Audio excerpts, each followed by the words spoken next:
Welcome, dear friends, to a gentle journey through the timeless world of Harry Potter, a universe where magic, wonder, and bravery intertwine in a story that has captured the hearts of millions. And tonight, we'll drift together through the rich lore of the wizarding world, from the earliest whispers of magic to the founding of Hogwarts, the rise of dark forces, and the unforgettable adventures of a young boy destined for greatness. In these hours, we'll explore the secrets of the Deathly Hallows, the wisdom of the Hogwarts founders, the deep bonds of friendship, and the quiet courage that always shines through in the darkest of times. Allow yourself to settle and let these words carry you into a peaceful, soothing rest as the stories unfold like a soft, familiar spell. As you listen, let your breath deepen, your body relax, and your mind wander freely into this enchanted world. There's no need to hurry, no need to rush. Let each word gently guide you further into a serene state as you sink deeper into the embrace of rest. And if you enjoy drifting through stories like this, you're welcome to subscribe and softly tell me where you're listening from tonight. Now let us begin and step slowly into the quiet realm of magic and wonder. In the beginning, before the first flicker of wands or the shimmering of spells in the air, magic existed in the quiet corners of the world. It was there, in the soft breeze that moved through the trees, in the glow of the stars, in the hidden places where the ordinary world barely touched.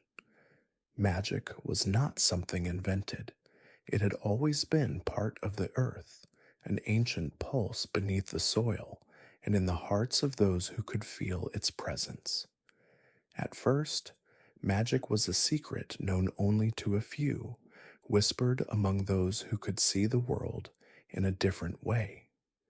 The first wizards and witches were born not from textbooks or lessons in grand classrooms, but from a deep primal understanding of nature, a connection to the very rhythm of life that pulsed through every leaf and stone. Their magic was not a science but an art, something learned not from pages, but from the wind, the earth, and the stars themselves. In the farthest corners of the world, those who could harness this quiet power formed their own ways of living, small communities, hidden from the prying eyes of muggles, where magic flowed freely, as natural as breathing. These early wizards and witches worked with their hands, using spells to heal, to grow, to protect. Their lives were deeply intertwined with the land, and magic was simply a part of that life, both sacred and mysterious. It wasn't until the arrival of the first truly great wizard that magic began to take on a shape more recognizable to us today. This wizard, known only as the founding sorcerer, brought together those who could wield magic and built the first true community of witches and wizards. He understood that magic, while wondrous, could be dangerous if left uncontrolled. And so, he decided that the world of magic would need a place of its own, a sanctuary where magic could grow, protected from the fears of the outside world. This sanctuary would become the birthplace of Hogwarts School of Witchcraft and Wizardry. Hogwarts was not simply a school, it was a symbol, a beacon of hope for the magical world, and a place where the practice of magic could be passed down through the generations. Its foundation was built upon the belief that magic could be both beautiful and dangerous, and that its practitioners must learn both its potential and its responsibility. But Hogwarts was not to be created by one man alone. It would be the product of the union of four extraordinary minds. Godric Gryffindor, a man of great courage and heart, believed that magic should be used to fight for what is right. Helga Hufflepuff, with her warm spirit, cherished those who worked hard and were true to their values. Rowena Ravenclaw, wise and intelligent, sought knowledge above all, and Salazar Slytherin, who valued ambition and cunning, believed that only the strongest wizards should have access to the deepest secrets of magic. Together, they would lay the groundwork for a school that could teach young witches and wizards to master their craft, to understand the balance between light and dark, and to embrace their potential. The sorting hat, crafted by the founders themselves, would choose the students for each of the four houses, based on their unique qualities. Gryffindor for bravery, Hufflepuff for loyalty, Ravenclaw for wisdom, and Slytherin for ambition.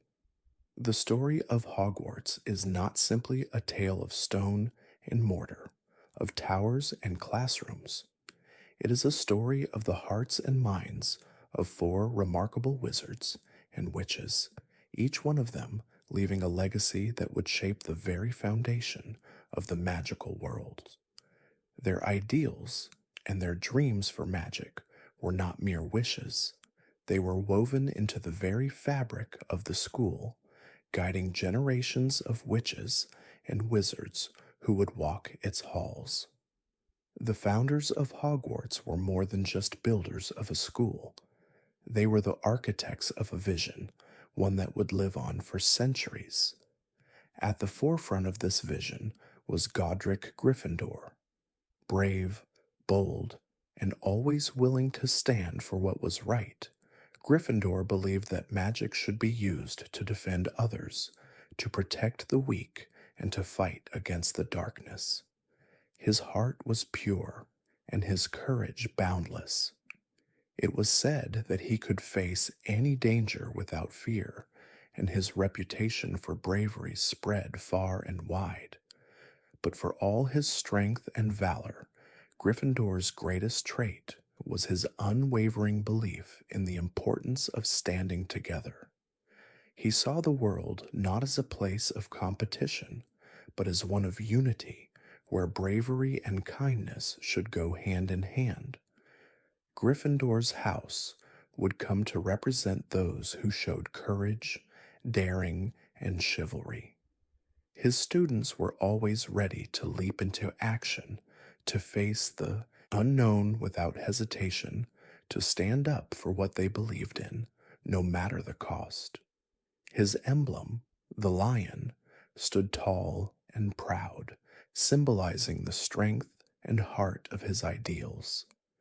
And it was through the courage of Gryffindor's students that many of Hogwarts's most daring triumphs would later come to pass. Helga Hufflepuff, on the other hand, believed in the goodness of hard work, loyalty, and fairness. To her, magic was not just about personal gain or fame. It was about doing what was right without ever seeking recognition.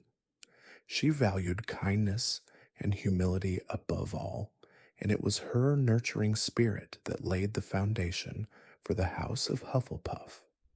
It was said that Helga saw potential in everyone, and that no matter where a student came from or what their past held, she would always offer them a chance to prove themselves.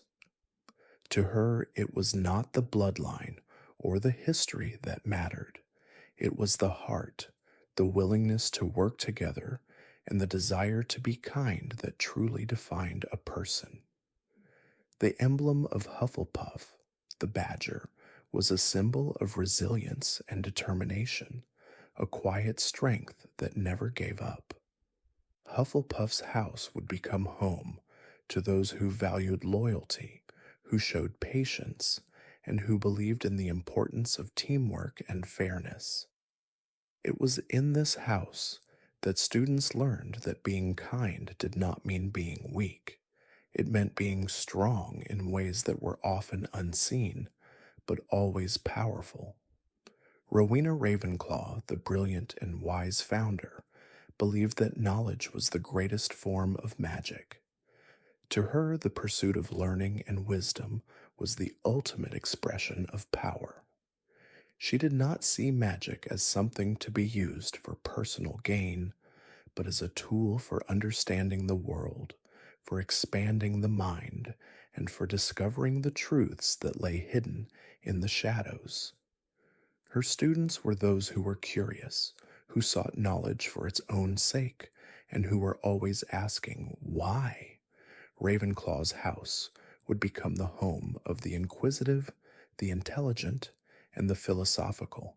Her emblem, the eagle, soared high above the rest, symbolizing the limitless potential of the mind.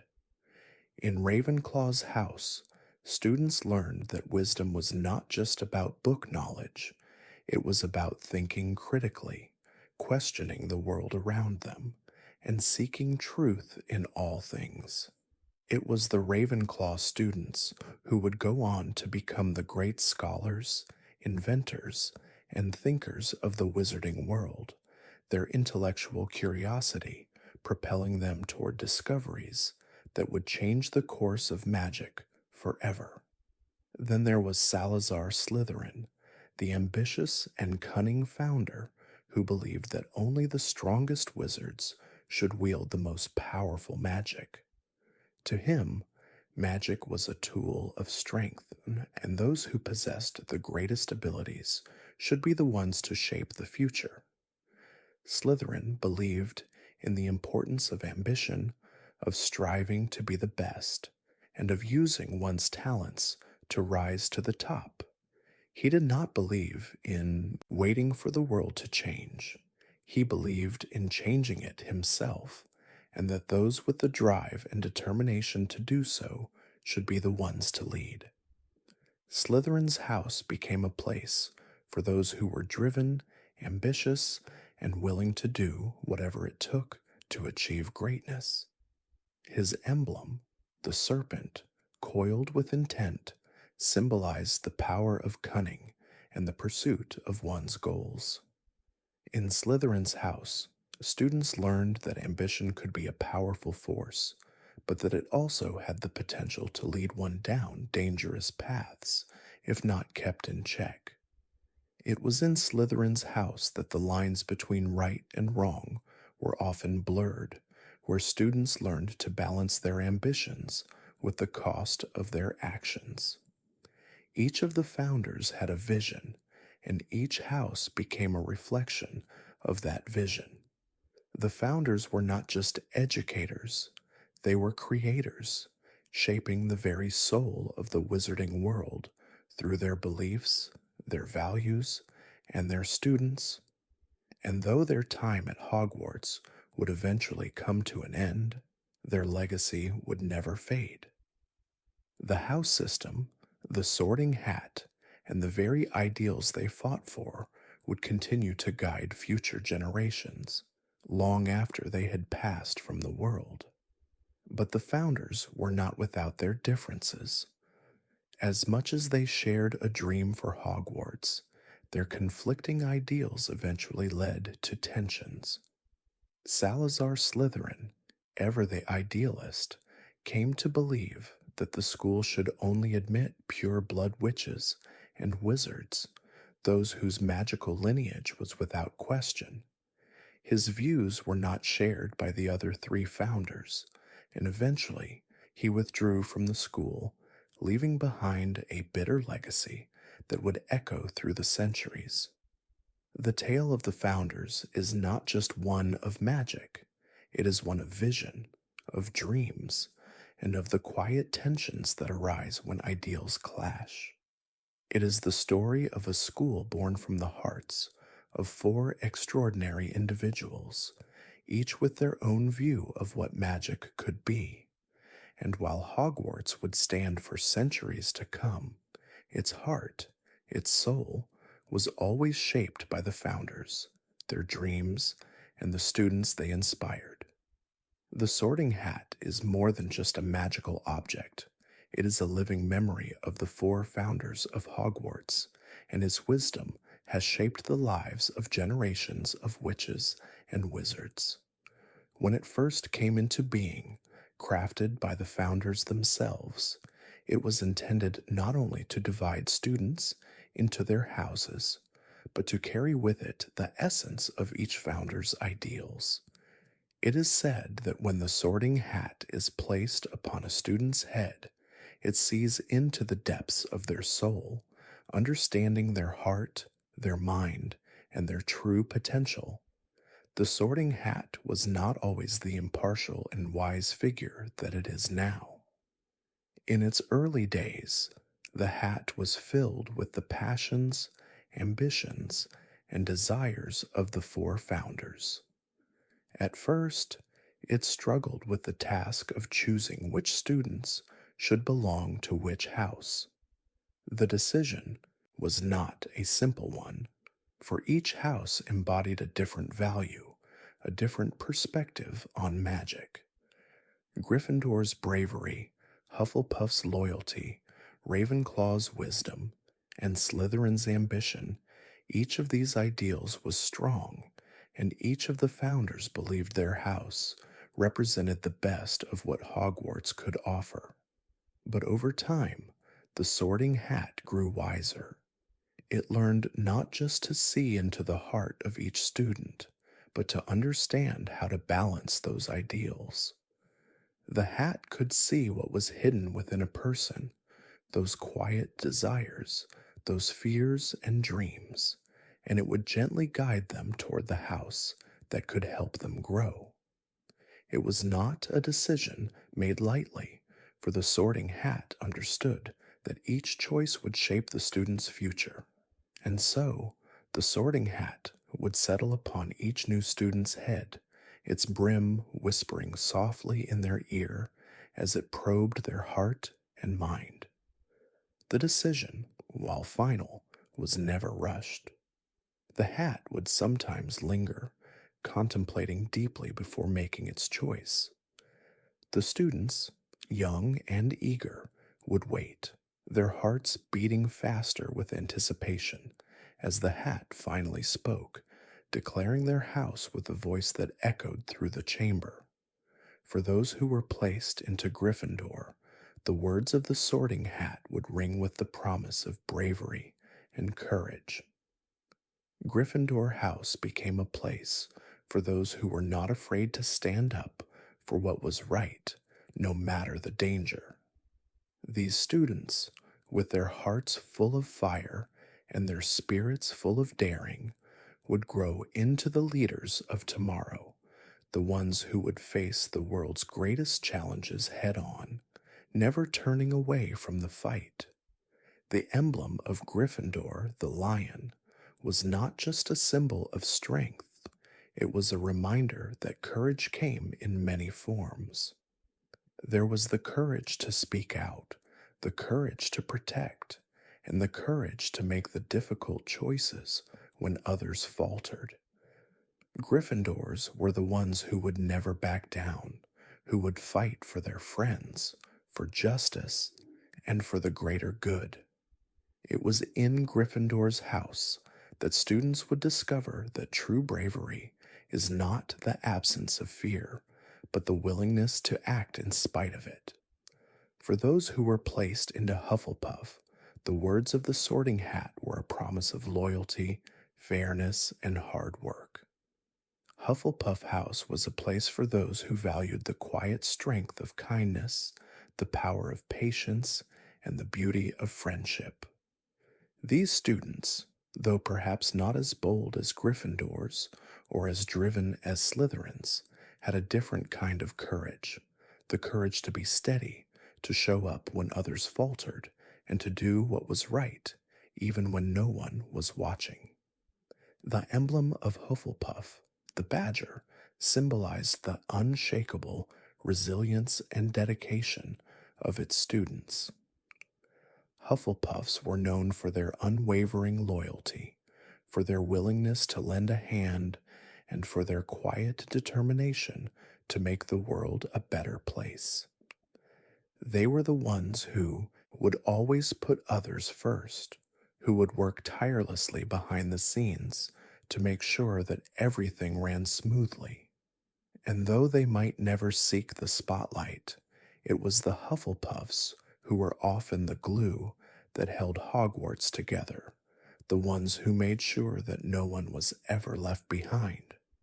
For those who were placed into Ravenclaw, the words of the Sorting Hat spoke of wisdom, intelligence, and the pursuit of knowledge. Ravenclaw House was a place for those who valued learning above all else, who sought to unravel the mysteries of the world and to expand the boundaries of understanding. These students were not satisfied with easy answers. They were the ones who would dig deeper, who would ask questions when others were content, and who would always strive to uncover the truth. The emblem of Ravenclaw, the eagle, was a symbol of far-reaching intellect and lofty ideals. Ravenclaws were known for their sharp minds, their insatiable curiosity, and their dedication to discovering new ideas. They were the inventors, the scholars, the thinkers who would one day change the world with their discoveries. In Ravenclaw's house, students were encouraged to think outside the box, to question the status quo, and to use their minds to explore the wonders of magic and beyond. For those who were placed into Slytherin, the words of the Sorting Hat spoke of ambition, cunning, and resourcefulness. Slytherin House was a place for those who were determined to rise to the top, to achieve greatness, and to use their talents to their fullest potential. These students were driven by a desire for success, for power, and for the recognition that comes with it. But Slytherins were not simply power-hungry. They were resourceful, able to think quickly, and act decisively in the face of challenges. The emblem of Slytherin, the serpent, represented the quiet strength of those who could slither unnoticed, who could maneuver through the shadows and emerge victorious when others faltered. Slytherins were not afraid to do what was necessary to succeed, and they would never let anything stand in the way of their goals. But their ambition was also tempered by a keen sense of self-preservation, an understanding that power must be wielded carefully and with purpose. And so, the Sorting Hat continued its task, year after year, choosing the students for their respective houses and guiding them on their journeys of self-discovery. The house system became a core part of the Hogwarts experience, a way for students to find their place in the world and to learn from others who shared their values. But it was not just about the houses themselves. It was about the community that each house created, the bonds of friendship that were formed, and the lessons that were learned along the way. The Sorting Hat, with all its wisdom, knew that it was not just about the magic. It was about the heart. It was about finding where a student belonged, where they could grow, and where they could discover their true potential. And as the years passed, the magic of the Sorting Hat continued to shape the future of the wizarding world, one student at a time. Long before Voldemort's name became a symbol of fear, long before the shadows of the Dark Lord crept across the wizarding world, there was a time when dark magic was something whispered about, something that stirred in the corners of the ancient world, hidden from the light. The magic that was considered dark was not always seen as evil, at least not in the way we understand it now. It was a part of magic's early history, a reflection of the same raw power that could create beauty and wonder. But it was also the magic that could twist, manipulate, and destroy if left unchecked. The first signs of dark magic were subtle. Early witches and wizards, as they grew more adept at their craft, discovered that their powers were not bound by the same rules that governed the natural world. They could shape the world around them, conjure objects out of thin air, and heal wounds with a mere touch. But as they explored further, they found darker secrets hidden within the very heart of magic. Magic that could control minds, bend others to one's will, and raise the dead. At first, this dark magic was used sparingly, only by those who understood the consequences of its misuse. But as time passed, the temptation of such power grew stronger, and it began to find its way into the hands of those who sought to control others. The more they used it, the more they were drawn to its allure, the way it felt to wield something that no one else could understand, the rush of power, the whispers of domination. It was the magic of control, of bending the world to one's desires. And so, over the centuries, dark magic began to seep into the wizarding world like a slow poison. It became something that could be taught, a secret language that only a few knew, but many desired. Its users became more and more insidious, finding ways to hide their dark deeds beneath layers of secrecy, often cloaking their actions in the guise of noble intentions. One of the most infamous early users of dark magic was Salazar Slytherin, one of Hogwarts' founding members. Slytherin's ambition led him down a path where he began to see magic as a tool for power, a means to achieve greatness by any means necessary.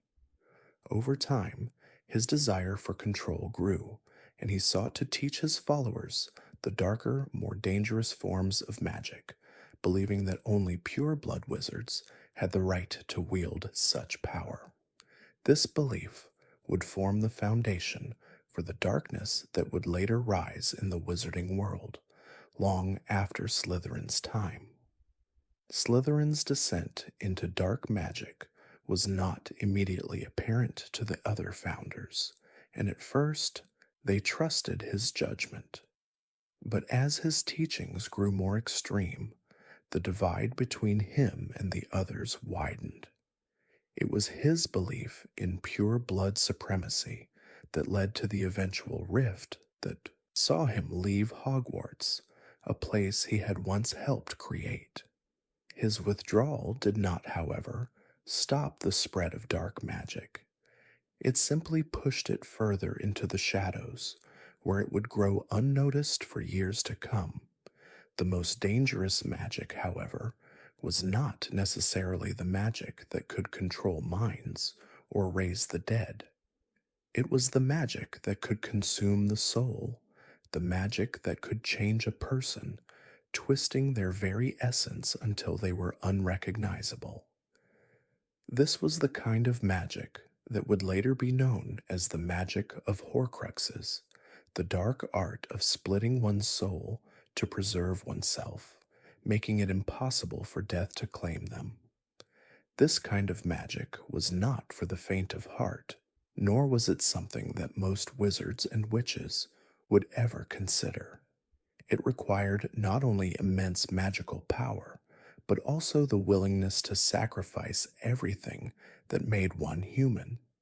It was the kind of magic that destroyed the soul, leaving behind only an empty shell, a creature that could live forever, but at the cost of its humanity.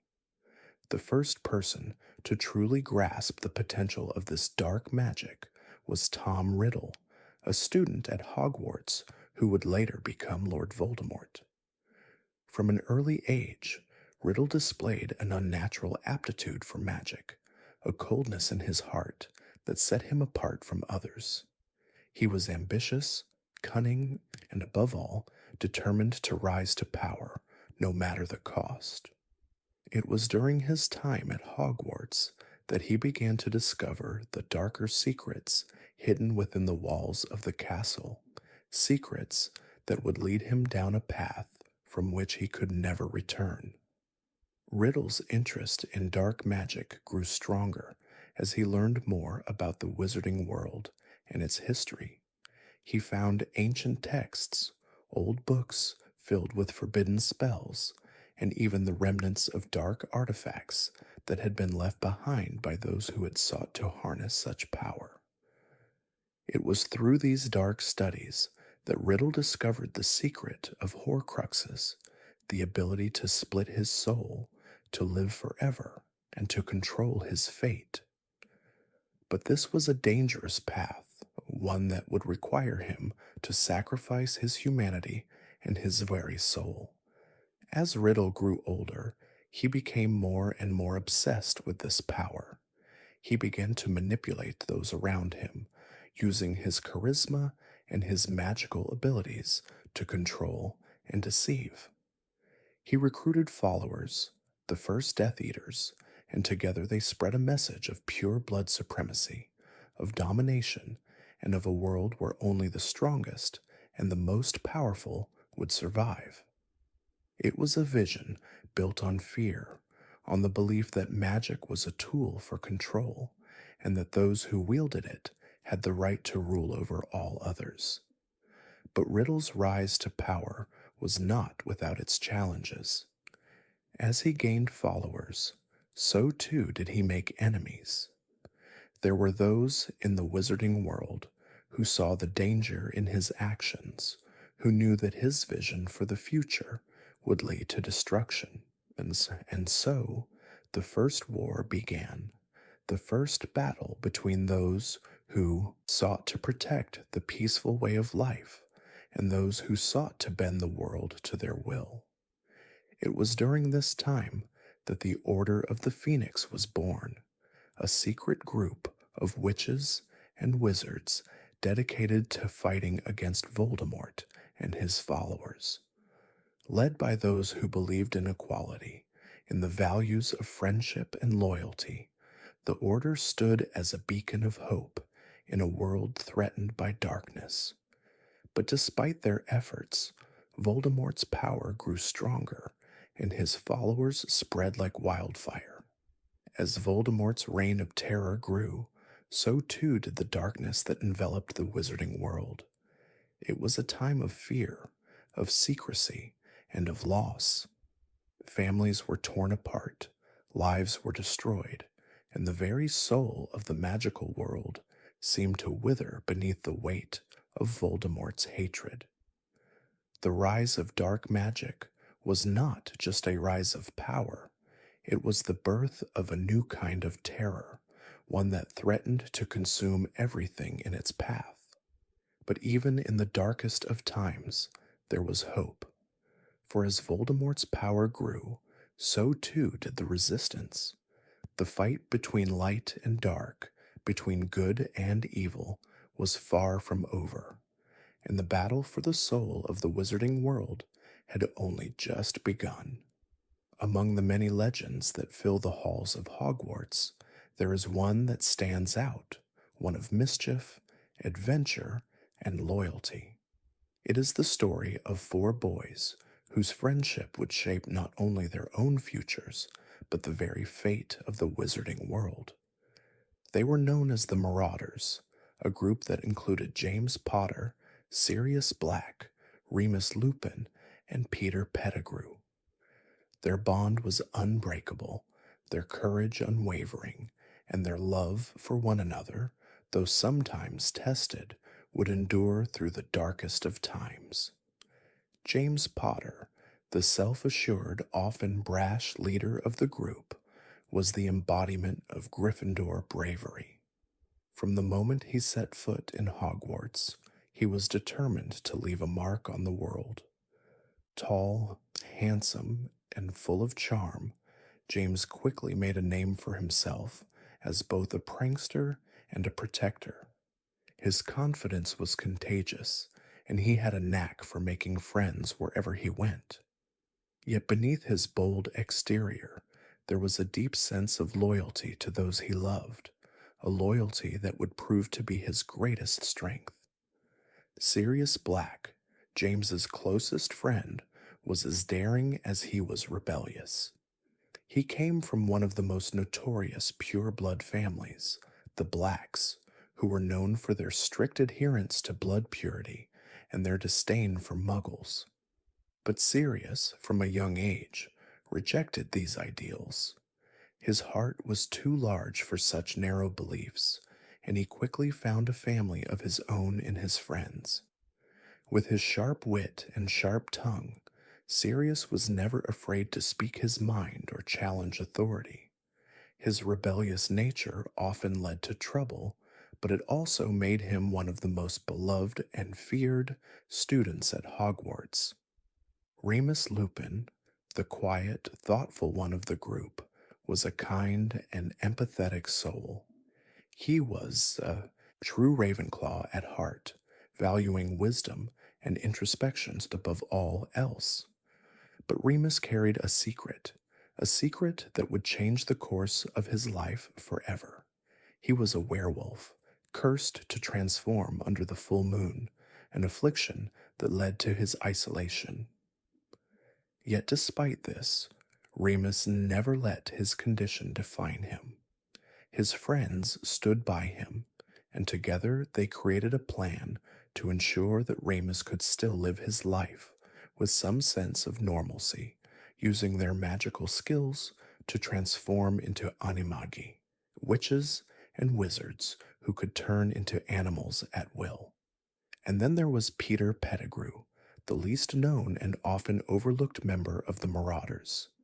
Peter was small, often shy, and struggled to find his place among his more outgoing friends. But despite his humble nature, Peter was loyal, and that loyalty to James, Sirius, and Remus was unwavering, at least for a time. Peter's role as the group's secret keeper was crucial, and his transformation into a rat, a small, unassuming creature, was a symbol of his quiet, unnoticed presence within the group. However, Peter's story would take a dark turn, one that would leave a stain on the Marauders' legacy. The Marauders were not just pranksters, they were also gifted students, each excelling in their own way. They created the Marauders' Map, a magical map that revealed every inch of Hogwarts, including secret passageways and hidden rooms. With this map in hand, the Marauders could roam freely through the castle, sneaking into places they weren't supposed to be, avoiding the watchful eyes of professors and prefects. The map, created with their combined magic, became a symbol of their friendship, their defiance, and their unbreakable bond. But the Marauders were not just about mischief and adventure. They were also about protection. When they discovered that their dear friend Remus was a werewolf, they did not turn away from him as others might have. Instead, they found a way to help him, using their own magical abilities to become animagi. This transformation allowed them to accompany Remus during his full moon transformations, when he would otherwise have been alone and vulnerable. James became a stag, Sirius a dog, and Peter a rat, while Remus, of course, remained a werewolf. Their dedication to their friend was a testament to the strength of their bond. The Marauders' friendship, though legendary, was not without its challenges. As they grew older, their paths began to diverge. James and Lily Evans, whose love story would later become a cornerstone of Harry Potter's own life, grew closer, and James's focus shifted toward fighting for a greater cause, the defeat of dark magic. Sirius, too, was drawn into the struggle, becoming a key member of the Order of the Phoenix, dedicated to stopping Lord Voldemort and his followers. But Peter Pettigrew, despite his loyalty to the group, began to change. He became more and more disillusioned with the fight against the dark Lord, and his fear began to overtake his sense of loyalty. Peter's betrayal, when it came, would leave a scar that would never heal. He was the one who betrayed the Potters to Voldemort, leading to their deaths, a tragedy that would change the course of history. His betrayal shattered the Marauders' bond, leaving Sirius devastated and Remus heartbroken. James and Lily's deaths and the fall of their beloved friend would cast a shadow over the wizarding world, a shadow that would linger for years to come. But the legacy of the Marauders lived on, not just in the hearts of those who remembered them, but in the very foundation of Hogwarts itself. Harry Potter, their son, would come to represent the best of their qualities: bravery, loyalty, intelligence, and most importantly, the strength of friendship. The Marauders' map, once a symbol of their carefree days, would become a tool of great importance in the fight against Voldemort. And as Harry uncovered more about his father's past, he would learn not just of the mischief and the laughter, but of the deep, abiding love that had bound these four boys together, a love that transcended time and space. Their story is a reminder that even in the darkest of times, friendship and loyalty can light the way.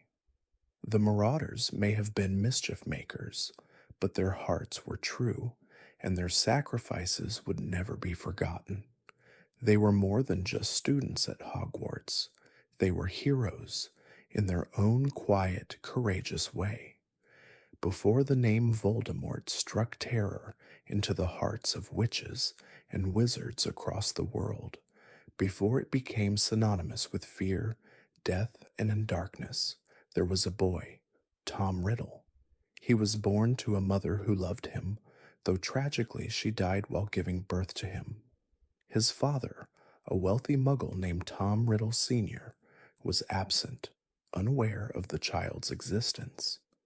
Tom Riddle's early life was marked by abandonment, isolation, and an overwhelming sense of being different. From the moment he first opened his eyes to the world, there was something unnatural about the way he viewed it: a coldness, a detachment, a deep hunger for power and control. As a child, Riddle showed no signs of the potential that would later define him as one of the darkest wizards to ever live. He was a quiet boy with a sharp intellect that allowed him to manipulate those around him with ease. He was particularly gifted at influencing his peers, charming them with his calculated charm and piercing gaze. He found it easy to persuade, to sway, and to control, though always from the shadows. There was something about him that others found magnetic, something unsettling, as if there was more to him than met the eye. His childhood at the orphanage was bleak. Without the love of a family or the warmth of a home, he became a master of self-sufficiency, depending only on his own ambition. And yet, even in his youth, Riddle felt an unshakable sense of entitlement, an internal conviction that he was destined for greatness, that he was different from the other children, that he was meant to rule. This belief took root within him, growing into something much darker than simple ambition. When Riddle received his letter to attend Hogwarts, it was as though the door to a new world opened to him. He had been searching for answers his entire life, and here, in the wizarding world, he found the power he had always longed for. Magic was not merely a tool to him, it was a means to an end. It was the key to unlocking the greatness he believed was his birthright. At Hogwarts, Riddle's talents flourished. He was sorted into Slytherin House, where he quickly made a name for himself. His intelligence, cunning, and ambition made him a natural leader, and he excelled in every subject.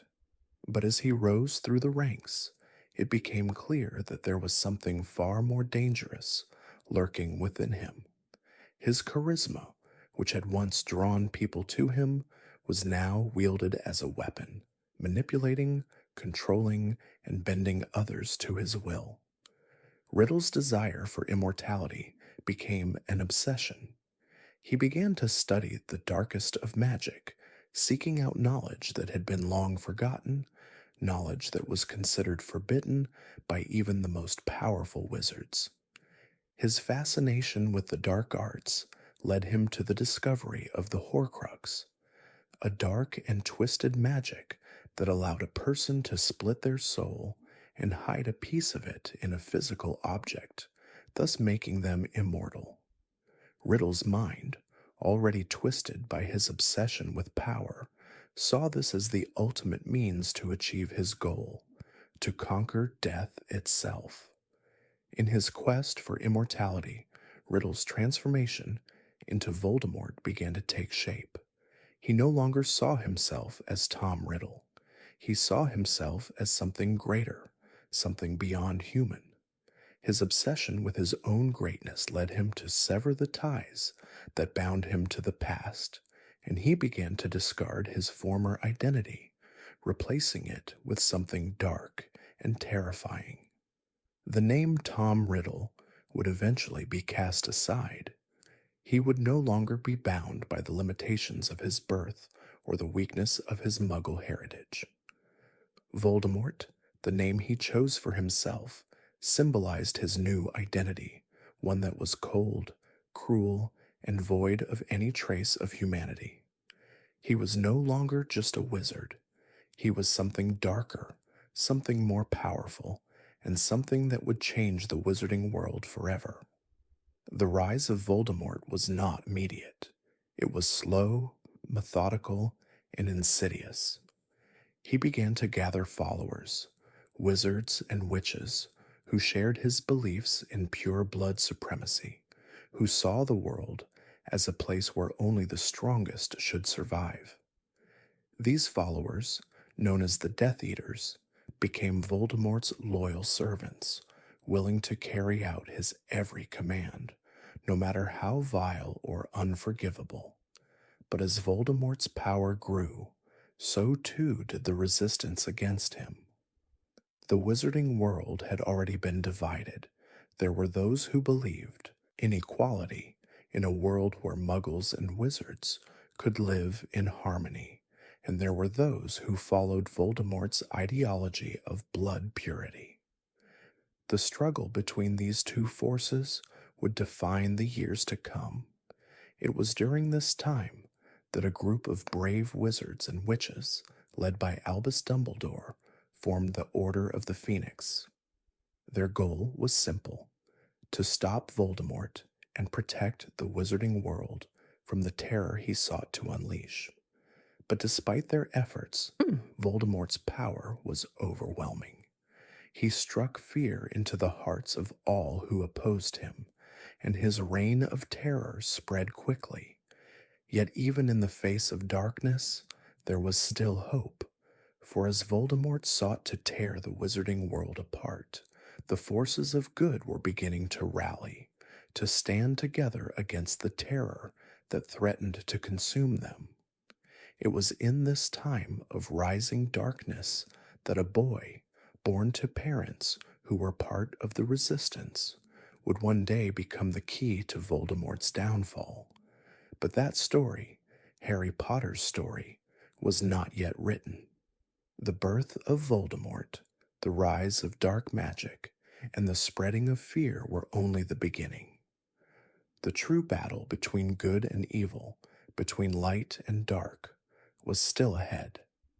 The first stirrings of war are often imperceptible, small whispers, shadows in the night, a fleeting sense of something wrong. But as time passed, the wizarding world could no longer ignore the rise of Lord Voldemort and the terror he brought with him. What had started as a quiet gathering of dark wizards soon escalated into something far more dangerous. As Voldemort's power grew and his influence spread like a poison throughout the magical community, his followers, known as the Death Eaters, were relentless in their pursuit of pure blood supremacy. their desire to rid the world of Muggle-borns and anyone who stood in their way. At first, the magical community was slow to respond. Many wizards and witches believed that Voldemort's reign of terror would be short lived, that his ideals would never truly take root in a world that valued peace and equality. But as the deaths piled up, as families were torn apart and entire villages were destroyed, it became painfully clear that Voldemort was not a passing threat. He was a force that could not be ignored. The Ministry of Magic, once a symbol of stability, found itself struggling to contain the spread of Voldemort's influence. Many of its members were too afraid to take action, unsure of how to combat the growing power of the Dark Lord. The ministry's failure to protect its citizens led to the formation of the Order of the Phoenix, a group of brave witches and wizards dedicated to fighting against Voldemort and his followers. Led by Albus Dumbledore, the order was made up of those who believed in the principles of equality, justice, and the protection of all magical beings, regardless of their blood status. But the fight was not easy. Voldemort's forces were well organized, and his Death Eaters were loyal to him in ways that few could understand. The war was fought not only in the streets and fields of the wizarding world, but also in the hearts of those who resisted him. Friends were turned against each other, families torn apart by the ideological divide, and the very fabric of the magical community began to unravel under the strain of constant fear. The Order of the Phoenix was a beacon of hope during this dark time, but even their efforts seemed to be in vain. Voldemort's reach extended far beyond the confines of the magical world. He manipulated people's fears, exploiting their weaknesses and turning them against one another. It was said that even those closest to the Order could not be trusted, as Voldemort's spies infiltrated every corner of the wizarding world. The lines between good and evil became blurred, as every decision seemed fraught with consequences, every action carrying the weight of lives lost and lives to be saved. But amidst the chaos, there were moments of quiet bravery. There were those who stood firm against Voldemort, refusing to bend to his will, even in the face of overwhelming odds. The courage of Lily and James Potter, who fought valiantly to protect their son, Harry, from Voldemort's wrath, would become legendary. They were not the only ones to make great sacrifices. Many others gave their lives in service of the Order and the fight for a better future. The wizarding world was filled with heroes, many of whom would never be fully recognized for their bravery. As the war dragged on, Voldemort's power only grew. He became more ruthless, more determined to impose his will on the world. But his downfall began in the most unlikely of ways. A prophecy, spoken in hushed tones, foretold that the Dark Lord's defeat would come at the hands of a child born at the end of July, whose parents had been part of the Order of the Phoenix. That child, of course, was Harry Potter, the son of Lily and James Potter. It was this prophecy that would ultimately lead Voldemort to make a fateful decision, a decision that would seal his fate. He sought to kill Harry, believing that by doing so, he would rid the world of the one person who could defeat him. But in doing so, he unwittingly set into motion a series of events that would bring about his own demise. On the night Voldemort came to the Potter's home in Godric's Hollow, Lily and James stood their ground, determined to protect their son at all costs. In the end, it was their love for Harry that proved to be Voldemort's undoing. When Voldemort cast the killing curse at Harry, the spell rebounded upon him, destroying his physical form and leaving him powerless, stripped of the strength that had once made him so terrifying. Harry survived, but the consequences of that night would ripple through the world for years to come. The First Wizarding War ended with Voldemort's downfall, but the victory was bittersweet. While the Dark Lord had been vanquished, the scars of the war ran deep. Families were left shattered, communities were broken, and the wizarding world was forever changed. The death of James and Lily Potter, along with so many others, left a void in the hearts of those who had fought for the light. But there was also a sense of hope, hope that Voldemort's reign of terror was finally over, that the darkness had been driven back, and that the world might one day heal. But Voldemort's defeat was not permanent. The fragments of his soul, hidden within Horcruxes, kept him tethered to existence, waiting for the moment when he could rise again. His defeat was only temporary, a brief respite before the darkness would return once more. And so the world went on, unaware of the shadow that still lingered, waiting for the right moment to strike again. But as time passed, there were those who remembered the lessons of the First War, the importance of unity, of standing together in the face of fear, and of the power of love and friendship. The fight was far from over, but the lessons of the past would continue to guide the wizarding world in the battles yet to come. There are stories that shape the very soul of a world, legends that live on, not just in books or in whispered tales, but in the hearts of those who believe in them. One such story, passed down through generations in the wizarding world, is the tale of the Deathly Hallows, a story of magic so powerful, so far-reaching, that it has captured the imagination of witches and wizards for centuries. It is the legend of three brothers whose fates were forever intertwined with the very essence of life and death. The tale begins in a time long ago when death was not feared but respected. Three brothers, each skilled in magic, were traveling together when they encountered a powerful force that they could not avoid, death itself. Death, who had taken so many lives in his time, decided to reward the brothers for their cunning, for they had escaped him. He offered them a gift each, one that would grant them dominion over the very forces of life and death. The first brother, who was bold and proud, asked for a wand that could never be beaten in battle, one that would make him the most powerful wizard in the world. Death, with a sly smile, crafted for him the Elder Wand, the most powerful wand ever to exist. The second brother, who was consumed with sorrow and the desire for vengeance, asked for the ability to bring back someone from the dead. Death, with a cold touch, gave him the Resurrection Stone, a stone that could call back the dead, though they would only be shadows of what they once were.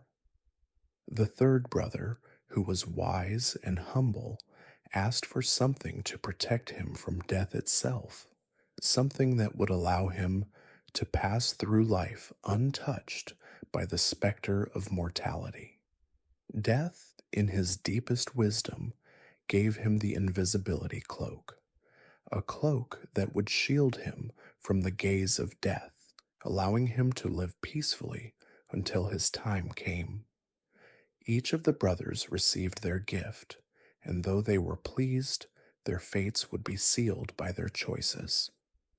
The first brother, full of pride, used the Elder Wand to become the most powerful wizard in the land. He challenged and defeated all who stood against him, earning the fear and respect of all who knew him. But in his arrogance, he was eventually slain in his sleep by another who sought the power of the wand. The second brother, despite his initial joy at being reunited with the woman he had lost, soon realized that the dead could not truly return. They were mere echoes, haunting shadows of their former selves. Unable to live with the torment of this knowledge, he took his own life, consumed by grief. The third brother, however, who had wisely chosen the invisibility cloak, lived a long and peaceful life, untouched by death's hand. When his time finally came, he greeted death as an old friend, content and at peace, and passed from this world with no fear. The Deathly Hallows, as they became known, were not simply magical objects. They were symbols of the greatest truths of life: power, grief, and acceptance.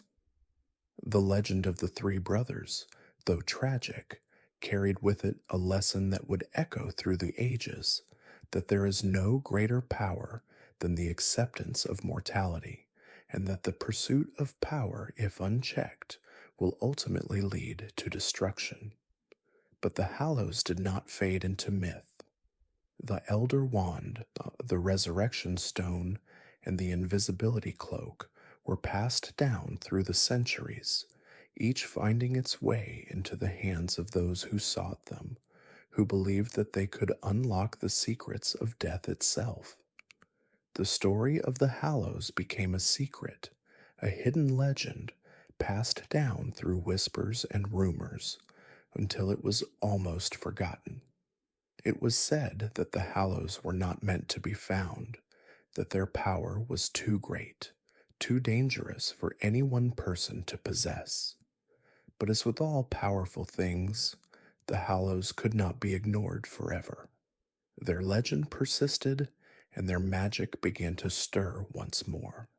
The three objects, linked by the hands of fate, would one day find their way into the hands of a young wizard, one whose journey would intertwine with the legend in ways no one could have foreseen. For Harry Potter, the Deathly Hallows would be more than just a story. They would become part of his own destiny.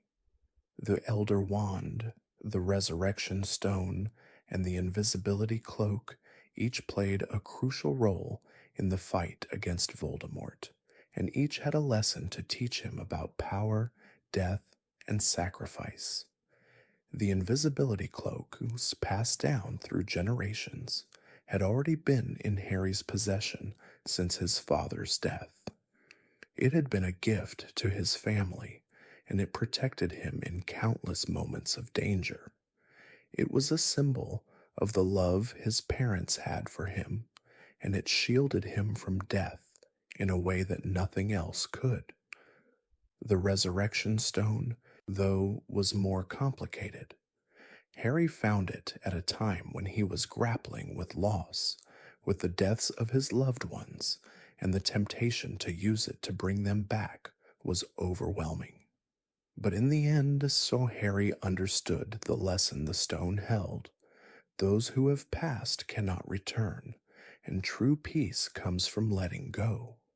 The Elder Wand, perhaps the most dangerous of the Hallows, would become part of Harry's fight to defeat Voldemort, but even it could not provide the ultimate victory. The true power, Harry learned, lay not in the wand itself, but in his willingness to sacrifice for the greater good. The Deathly Hallows were more than just magical objects. They were a reflection of the choices we make in life. They taught Harry, as they had taught the three brothers before him, that the pursuit of power, the yearning for immortality, and the desire to change the past are ultimately hollow. The only true path to peace comes from acceptance, the acceptance of mortality, of the inevitable passage of time, and of the love and sacrifice that bind us to one another. And so, the legend of the Deathly Hallows lives on, not just as a story, but as a lesson passed down through the ages. It is a reminder that the greatest magic is not in the things we seek, but in the choices we make and the love we give. The night that Harry Potter was born, a deep and quiet magic settled over the world, a magic that would grow with him, guiding him on a path that no one could have foreseen. He was a baby, small and fragile, with a lightning shaped scar upon his forehead, an outward symbol of the incredible fate that awaited him. And yet, when he was left at the doorstep of the Dursleys' home, no one could have known just how much of a change his presence would bring. To the world, he was merely an orphan, a child who had survived the curse of a Dark Lord, the only one to ever do so. But to those who loved him, Harry was so much more, a hope, a beacon, and the key to the salvation of a world threatened by darkness. Harry's early years were spent in the mundane, in a world that seemed far removed from the magic that had shaped his past. Raised by the Dursleys, a family who barely tolerated him, Harry's life was one of neglect, of quiet isolation. His aunt and uncle treated him with disdain, seeing him only as an inconvenience, and Harry grew up without the warmth of love or the comfort of family. Yet despite the coldness that surrounded him, Harry always carried with him the knowledge that there was something different about him, something that set him apart from the ordinary world. But the Dursleys were not the only ones who would influence Harry's early life. Though they never told him, Harry was already famous. He was known as the Boy Who Lived, a name that had been whispered for years after the fall of Lord Voldemort, and every corner of the wizarding world had heard the story. Harry's parents, Lily and James Potter, had been beloved figures in the magical community, known for their bravery and their involvement in the fight against Voldemort. But their deaths, at the hands of Voldemort, had left a hole in the hearts of everyone who had known them, and Harry, as their only son, became the symbol of the hope that they had fought for, the living embodiment of the love and sacrifice that had defeated the Dark Lord. The day that Harry received his letter to Hogwarts was the day his life truly began.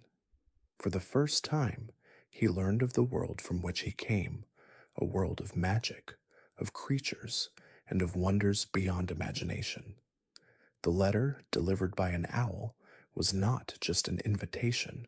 It was the key to a new life, one filled with excitement, mystery, and challenges that Harry could never have dreamed of.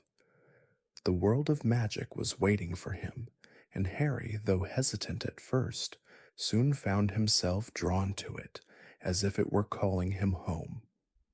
Hogwarts, the great castle perched atop the cliffs, was a place unlike any Harry had ever known.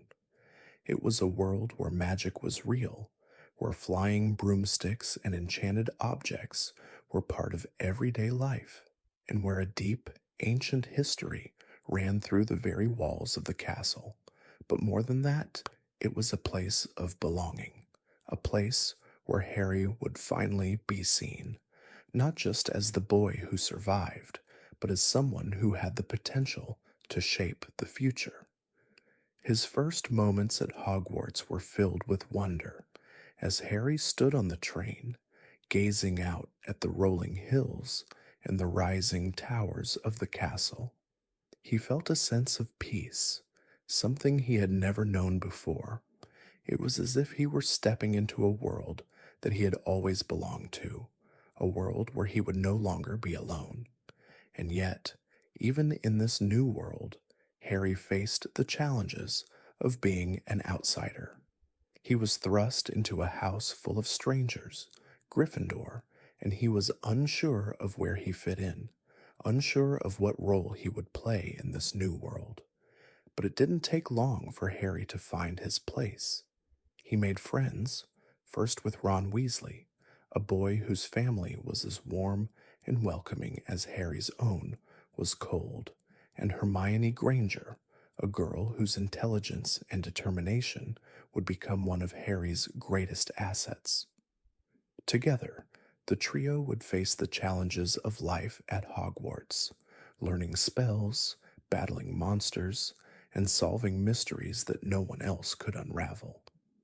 It was through these friendships that Harry found the strength to face the trials ahead. He learned, slowly but surely, that he was not just a symbol of the past.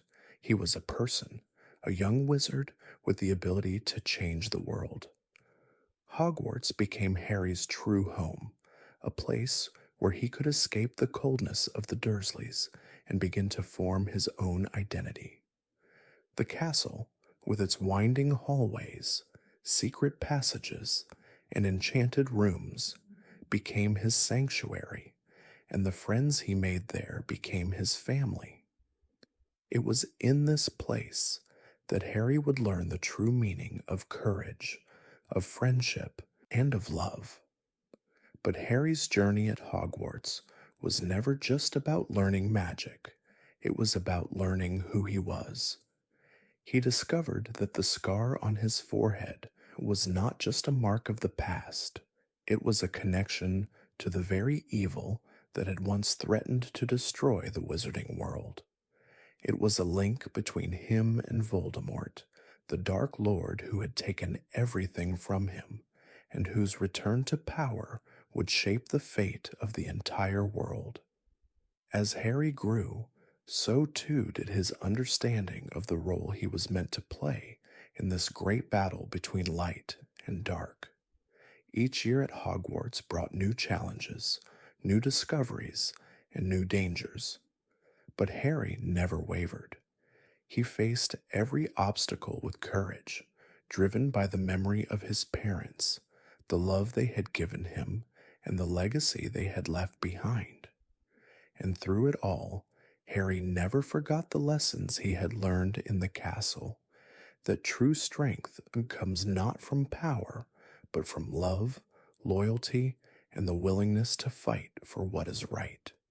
And so, Harry Potter's arrival at Hogwarts marked the beginning of a journey that would change not just his life, but the fate of the entire wizarding world. His story was one of courage, of loss, of love, and of destiny. And as he walked through the grand doors of Hogwarts, it was clear that his life, though filled with darkness and danger, would also be filled with light. For many young witches and wizards, the first glimpse of the magical world is one of awe and wonder, as though stepping into a place where everything is brighter, more alive. For Harry Potter, that first moment came when he set foot on the Hogwarts Express, leaving behind the mundane world of the Dursleys and entering a realm filled with enchantment, mystery, and possibility. He had heard of magic, of course, but it had always seemed like a fairy tale, a distant, improbable dream. Now, standing on the edge of the magical world, he could feel it in his bones. Magic was real, and it was his to discover. Harry's first day at Hogwarts was a blur of wonder. The castle, towering and ancient, seemed to pulse with life. The dining hall, with its enchanted ceiling that mirrored the sky outside, the floating candles, and the portraits that whispered to each other, were all so deeply magical, so steeped in history, that Harry felt like he was stepping into a living story, a story where he too was a part of the narrative. It was as if the walls themselves were alive with secrets waiting to be uncovered. But it wasn't just the wonders of the castle that struck Harry, it was the magic he would learn to wield. The first time he raised his wand in Professor Flitwick's charms class, Harry felt a sense of connection, a bond with the very fabric of the world. The small flick of his wrist, and the way the charm sent a little feather soaring into the air, It was something Harry could never have imagined. He was learning not just to control the magic, but to be a part of it, to feel it surge through him, changing the world around him in ways both subtle and profound. For Harry, the discovery of magic was more than just learning spells and charms. It was the unlocking of a new part of himself. It was like finding a piece of a puzzle that had always been missing, and suddenly the world made sense in ways that it hadn't before. The lessons at Hogwarts were not just about theory or practice, they were about understanding the deeper mysteries of the universe, about seeing the world through a new lens, a lens that revealed wonders hidden to the non magical world. But it wasn't all easy. Magic, as Harry quickly learned, came with its own challenges. The first time he tried to levitate a book, his wand snapped, sending the book flying across the room and crashing into the wall. It was an embarrassing moment, and Harry felt his confidence falter. But with each failure, he learned something new. Magic wasn't just about flicking a wand or saying the right words. It was about concentration, about willpower, about connecting with the world around him in a way that required not just skill, but understanding. And Harry, though unsure of himself at times, was determined to learn, to grow, and to master the magic that was now a part of his life. One of the first true tests of his magic came in his first year when Harry, Ron, and Hermione found themselves facing the unknown dangers lurking within Hogwarts. It was the Philosopher's Stone, hidden in the castle for centuries, that became the focus of their adventure. As the trio uncovered the mysteries surrounding the stone, Harry's magical abilities began to show their true strength, though he had no idea at first. It wasn't just his knowledge or skill that helped them along the way, it was his courage, his willingness to face the unknown, and the love and loyalty he felt for his friends that made him a powerful force, even without fully understanding his abilities. There were moments of doubt, moments when Harry wasn't sure if he truly belonged in this world of magic, when he questioned his own abilities. But time and time again, Harry found that magic was not just about talent, it was about heart, about who you were at your core, and about how you used the power that you held. The more Harry learned, the more he realized that the greatest magic of all was the magic of love, of friendship, and of standing up for what was right. As Harry delved deeper into his studies, he discovered the many layers of magic that existed in the wizarding world. There were spells that could heal wounds, charms that could make objects float, and potions that could change the very nature of a thing. He learned about magical creatures, hippogriffs, house elves, and dragons, and the different ways that magic shaped the world around him.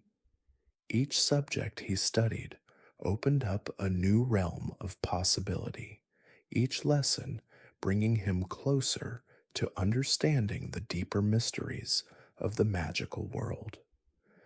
But what Harry didn't yet understand was that magic, while wonderful, was also dangerous. The deeper he delved into its mysteries, the more he realized that the magic he had discovered was part of a larger, more complicated world. A world so where not all magic was used for good, where not all wizards had noble intentions. In his first year, Harry had faced danger with his friends, uncovered secrets hidden deep within Hogwarts, and even defeated a dark force. But this was just the beginning of his journey, a journey that would lead him into the heart of darkness, into a battle with a force unlike any other, a force that had once threatened to destroy the very world Harry had come to love. Through it all, Harry learned that magic, like the world itself, was not perfect. It could be used for good, for healing, for growth, but it could also be twisted, turned into something dark, something destructive. The discovery of magic was not just a journey of learning, it was a journey of understanding the responsibility that came with power. Magic, Harry would soon discover, was not just about control, it was about choice. And it was the choices he made that would define him, that would shape his destiny, and that would ultimately lead him to the greatest battle of his life. Hogwarts, for all its beauty and magic, was a place steeped in mystery, a castle filled with hidden passages, secret rooms, and ancient enchantments. But among the many secrets of the school, none were more tantalizing or dangerous than the mystery of the Philosopher's Stone. This legendary object, said to possess the ability to turn any metal into pure gold and produce the elixir of life, had been hidden away in the depths of Hogwarts for centuries. And yet, despite its power and significance, no one seemed to know exactly where it was or what it could truly do. Harry first encountered the stone's mystery quite by accident when he overheard a conversation between Professor McGonagall and Professor Dumbledore in the corridors. They spoke in hushed tones of an ancient object that had been locked away for safekeeping, something that held the key to eternal life, and something that Voldemort would do anything to possess. This cryptic conversation set off a series of events that would draw Harry, Ron, and Hermione into a tangled web of danger, intrigue, and discovery. The Philosopher's Stone was not just a legend, it was real, and its power, if it fell into the wrong hands, could change the course of the wizarding world forever. The more Harry learned about it, the more he realized that its existence was bound up with his own fate. Voldemort, who had fallen years earlier, was said to be weak and hiding, but the truth was far darker. He was not dead, he was waiting, waiting for the chance to return to power, to possess the stone, and to use it to regain his physical form and his former strength. But Harry, Ron, and Hermione had no way of knowing just how close they were to the danger that lay ahead. It began with small, seemingly innocent clues. The three friends had become increasingly curious about the stone and the mystery surrounding it. They knew that it was being hidden within the castle, guarded by powerful enchantments and magical protections, but they were not deterred. The trio's adventurous spirits led them to discover things that were not meant to be found. They stumbled across the enchanted trapdoor beneath Fluffy, the three-headed dog guarding the stone, and they uncovered the dark, twisted games of magic that had been set in place to protect it. Their discovery wasn't just an academic curiosity, it was a matter of life and death. The deeper they delved into the mystery, the more they realized that the Philosopher's Stone was not just a relic of power, it was the key to Voldemort's return. The truth was chilling.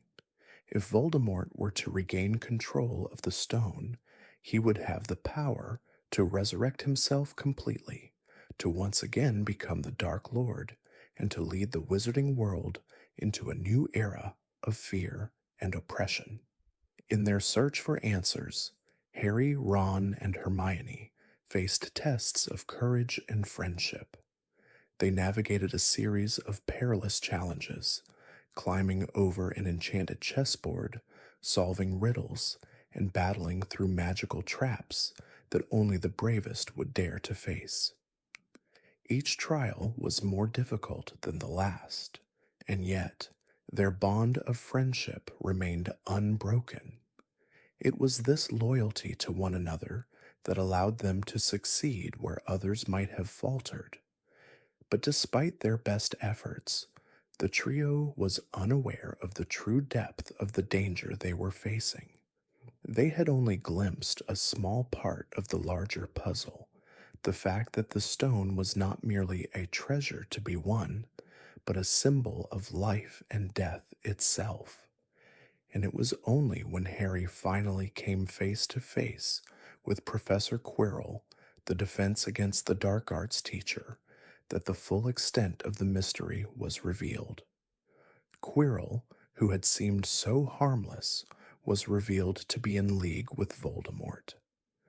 The professor, under the influence of the Dark Lord, had been using his position at Hogwarts to gain access to the stone and to help Voldemort return to power. In an eerie and heartbreaking moment, Harry learned that Voldemort had been living in Quirrell's body, a parasite that fed on the professor's weakness, a voice in his mind whispering the dark magic that would allow him to rise again. Quirrell, under Voldemort's control, had set in motion the final steps to obtaining the stone. But Harry's encounter with Quirrell was not only one of revelation, it was one of power. For Harry himself was the one who stood between Voldemort and the stone. His touch alone was enough to destroy the Dark Lord's plans, the love that protected him, a love born of his parents' sacrifice, acting as a shield against Voldemort's evil. Harry didn't need to cast a spell or fight with magic. He simply needed to be there, to stand firm, and to trust in the power that flowed from the love that had protected him since the day he was born. In the end, the stone was destroyed, as Dumbledore and Harry both knew it must be. Its power was too great, too dangerous for anyone to wield, and its destruction ensured that Voldemort's return would be postponed for now. But while the stone was gone, its legacy remained, a symbol of the struggle between good and evil, of the power of love and sacrifice, and of the choices that each person must make when confronted with darkness. For Harry, the mystery of the Philosopher's Stone was more than just an adventure. It was a turning point. It was a reminder that magic, though powerful, was not the answer to all of life's questions. The real strength came from within, from the choices we make and the love we share with others. And though the stone was gone, the lessons it imparted remained with Harry, guiding him through the trials yet to come. The air at Hogwarts was thick with mystery, and the whispers that echoed through the halls grew louder as the new school year began. Strange things had begun to happen. Students were found petrified, frozen in time, with no explanation. As whispers of the Chamber of Secrets spread, so too did the fear that something ancient and dangerous had returned to haunt the castle. The story of the chamber was one that had haunted Hogwarts for generations, a tale told in hushed tones, a story of a hidden chamber deep within the school that could only be opened by the heir of Slytherin. The chamber, it was said, had been created by Salazar Slytherin himself, a secret, deadly place where only the true heirs of his bloodline could open its doors. Inside, it was rumored that Slytherin had left a monster, one that would rid Hogwarts of Muggle-borns and purify the school of those who were unworthy of magic. For years, the chamber had remained closed, locked away by ancient spells and hidden within the castle's walls. But as Harry and his friends would soon discover, some secrets refused to stay buried. The attacks on students were becoming more frequent, and the once welcoming corridors of Hogwarts were now filled with fear and uncertainty. There was a sense that something dark was growing beneath the surface, that whatever was lurking in the shadows was drawing closer with each passing day. The discovery of the petrified students, Hermione Granger among them, left Harry and Ron shaken, and they were left to wonder who or what was behind these attacks, and why were the victims always muggle born. As the mystery deepened, Harry began to experience strange dreams, visions of a time long ago, of a young Tom Riddle and his encounter with a mysterious figure in the darkness of the school. These dreams, though cryptic and haunting, seemed to be leading Harry closer to the truth. He soon learned that Tom Riddle, a student from decades past, had once accused Hagrid of opening the Chamber of Secrets. But if Riddle too was a part of the mystery, and Harry couldn't shake the feeling that his name and his history were somehow connected to the monster of the chamber. The whispers of the chamber's legend seemed to grow stronger with each passing day, and Harry, Ron, and Ginny Weasley found themselves drawn deeper into the mystery. It was Ginny, Ron's younger sister, who seemed to be at the heart of it all. Strange things began happening around her. She became withdrawn, anxious, and as the attacks escalated, Harry noticed that she seemed to be hiding something. The more he learned about her strange behavior, the more he realized that she too was being manipulated by forces beyond her control. It was only when Harry stumbled upon an old diary belonging to Tom Riddle that the true depth of the mystery became clear. The diary, an enchanted object that had once belonged to Riddle himself, was not just a simple record of his thoughts, it was a portal to the past. As Harry began to read the pages, he discovered that Riddle was more than just a student from a bygone era. He was a dark wizard, a figure who had left behind not just a legacy of fear, but a part of his very soul, embedded in the pages of the diary. Through the diary, Harry was transported back in time into the memories of Riddle's youth. He witnessed firsthand the creation of the chamber, the opening of its doors, and the horrors that had been unleashed within. It was through these memories that Harry learned the true identity of the monster hidden within the chamber, a giant serpent known as the basilisk. Its deadly gaze could turn anyone to stone, and it was this creature that had been unleashed upon the students of Hogwarts, guided by the power of the heir of Slytherin. As the walls of the mystery closed in on Harry, he realized that the key to stopping the monster and to unlocking the secrets of the chamber lay within him. The heir of Slytherin, he now understood, was not just a legend, it was a person, and that person was Tom Riddle himself. But the discovery did not come without danger. The basilisk was waiting, hidden in the depths of the chamber, and it was up to Harry to face the creature and to defeat it once and for all. With the help of Fawkes, Dumbledore's loyal phoenix, and the sword of Godric Gryffindor, Harry descended into the chamber where he came face to face with the serpent that had terrorized the school.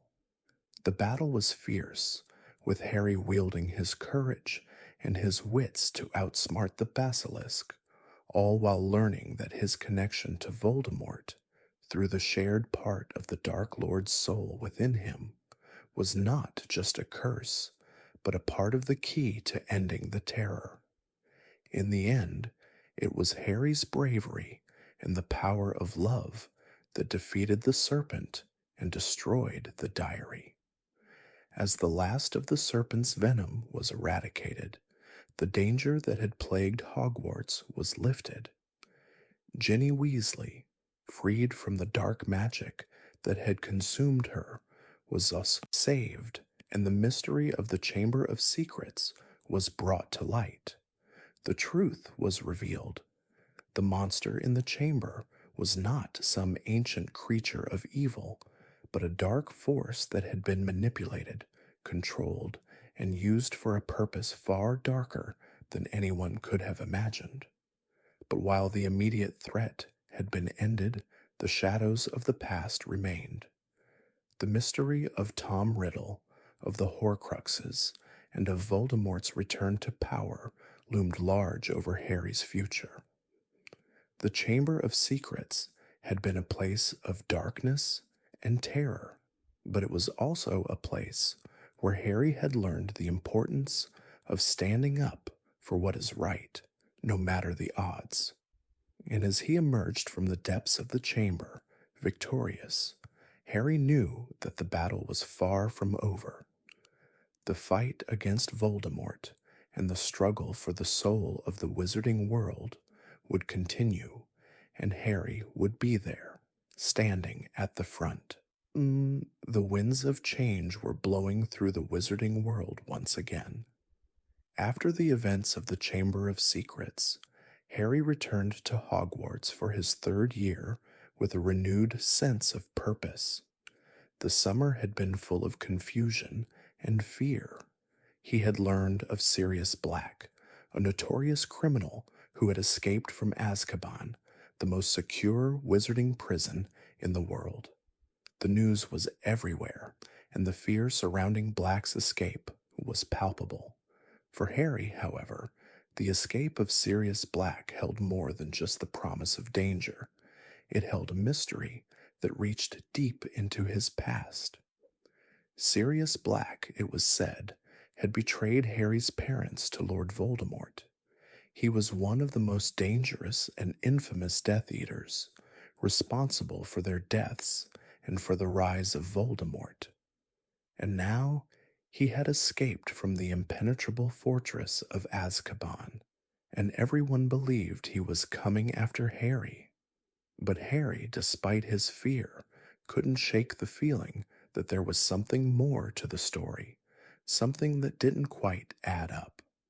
Hogwarts, however, was not without its own dangers. As Harry arrived, he was greeted not only by the rumors of Sirius Black's escape, but by the dark presence of the Dementors, creatures that were tasked with guarding Azkaban and now patrolled the grounds of the school. Dementors were terrifying beings that fed on the despair and fear of those around them, draining the happiness from the air and casting a shadow over everything they touched. The sight of them filled Harry with an overwhelming sense of dread, as they seemed to take pleasure in tormenting him, reminding him of the night his parents were killed. But even in the midst of fear and uncertainty, Harry found solace in the familiar comforts of Hogwarts. He reunited with his friends, Ron and Hermione, and together they once again delved into the mysteries of the magical world. Yet the shadow of Sirius Black loomed over them, and as the school year progressed, it became clear that something was not right. Harry began to uncover secrets about his past, about his parents, and about the betrayal that had shaped his life in ways he had never imagined. The first of these revelations came when Harry learned the truth about his father's best friend, Sirius Black. As the story unfolded, Harry discovered that Sirius had not been the traitor that everyone believed him to be. In fact, it was Peter Pettigrew, another of Harry's father's close friends, who had been the real betrayer. It was Pettigrew who had sold the Potters to Voldemort, not Sirius. But why had Sirius been blamed for the crime? And why had he been sent to Azkaban, where he had suffered for years without trial or mercy? As Harry pieced together the truth, he realized that the story of his parents' death was far more complicated than he had ever known. The truth was a cruel twist of fate. Sirius had been framed, and Pettigrew had escaped, leaving his trail hidden for years. But the damage had already been done. Sirius had lost everything: his freedom, his reputation, and the trust of those he loved. The story of Sirius Black was a story of betrayal, but it was also a story of friendship, of love, and of sacrifice. Harry learned that his father, James Potter, had been a brave and loyal friend to Sirius, and that their bond had been unbreakable. When Harry first met Sirius, he had no idea how much his life would change. But as the mystery of his parents' death unfolded, Harry began to see Sirius not as the monster the world believed him to be, but as the person who had been wronged, who had suffered for something he hadn't done. The turning point in the story came when Harry and Hermione, with the help of Ron, used the Time Turner, a magical device that allowed them to travel back in time, to rescue Sirius from the clutches of the Ministry of Magic. In an effort to prevent his execution, they ventured into the dark woods of the Forbidden Forest, where they found not only Sirius, but also Buckbeak, a magical hippogriff who had been wrongly sentenced to death. The escape was thrilling, filled with peril, and yet through it all, Harry and his friends were able to rewrite the fate that had been set for Sirius. With the Time Turner, they managed to alter the course of events, and Sirius was freed from the hands of the Ministry. It was a victory, but it was also bittersweet. Sirius, though free, was now a fugitive, forced to live in hiding. He could never return to the world he had known, but at least now Harry knew the truth. For Harry, this experience was a revelation.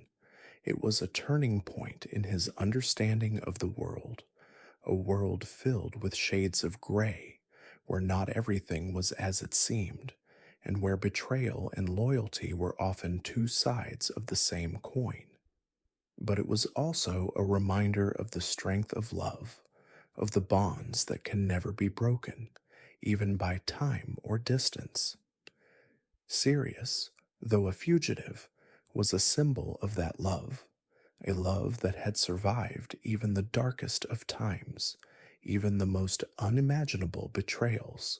The end of the school year came, and with it, a sense of closure for Harry.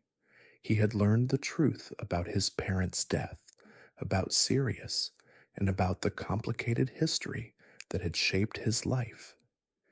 He had found a new ally, someone who would stand by him in the battles to come.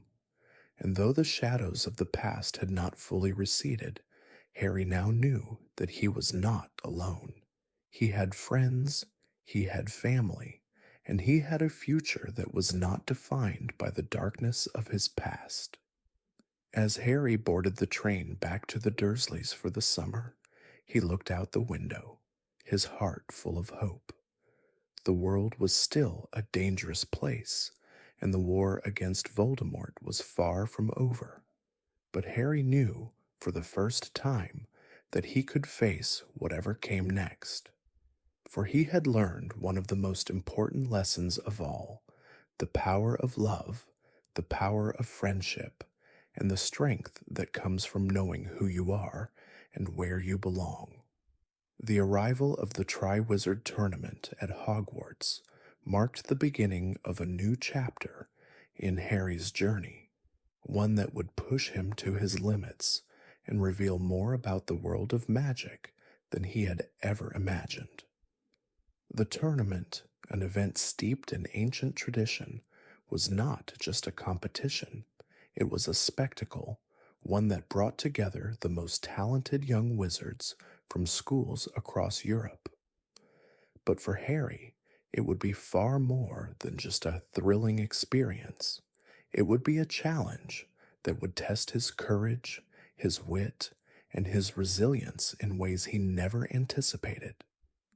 The announcement of the Triwizard Tournament was met with excitement and anticipation. Students from Beaubaton Academy of Magic and Durmstrang Institute arrived at Hogwarts, bringing with them their own unique cultures and magical traditions. It was a time of unity and celebration where the wizarding world could come together, even in the face of the growing darkness that threatened it. But even as the students cheered, there was an undercurrent of tension, a reminder that something more sinister lay just beneath the surface. The tournament's first task was one that set the stage for everything to come: the retrieval of a golden egg from a dragon, a task that required not just magical skill, but bravery beyond measure. The champions, Cedric Diggory, Victor Crumb, Fleur Delacour, and Harry Potter, each had to face a fire-breathing dragon, a creature whose power could obliterate them with a single breath. Harry, though younger and less experienced than the other champions, managed to face the dragon with courage, using his flying skills on a broomstick to retrieve the golden egg. The applause that followed was deafening, but Harry could not shake the feeling that something was wrong. The tournament was dangerous, yes, but it was also much more than that. The second task was equally perilous, and its nature brought with it a deeper sense of dread. The champions had to dive into the dark depths of the Black Lake to rescue something dear to them, someone who had been taken and trapped within its waters. For Harry, this meant rescuing Ron, his closest friend, who had been taken as part of the challenge. The task itself was no simple feat, as the underwater world of the lake was filled with magical creatures, and the pressure to succeed was overwhelming. But once again, Harry prevailed, not through raw power, but through his loyalty, his bond with Ron, and his belief in the importance of friendship. It was during this task that Harry's true nature as a wizard began to shine. While many of the other champions relied on spells and magic to navigate the challenges, Harry relied on his instincts, on his connection to the world around him.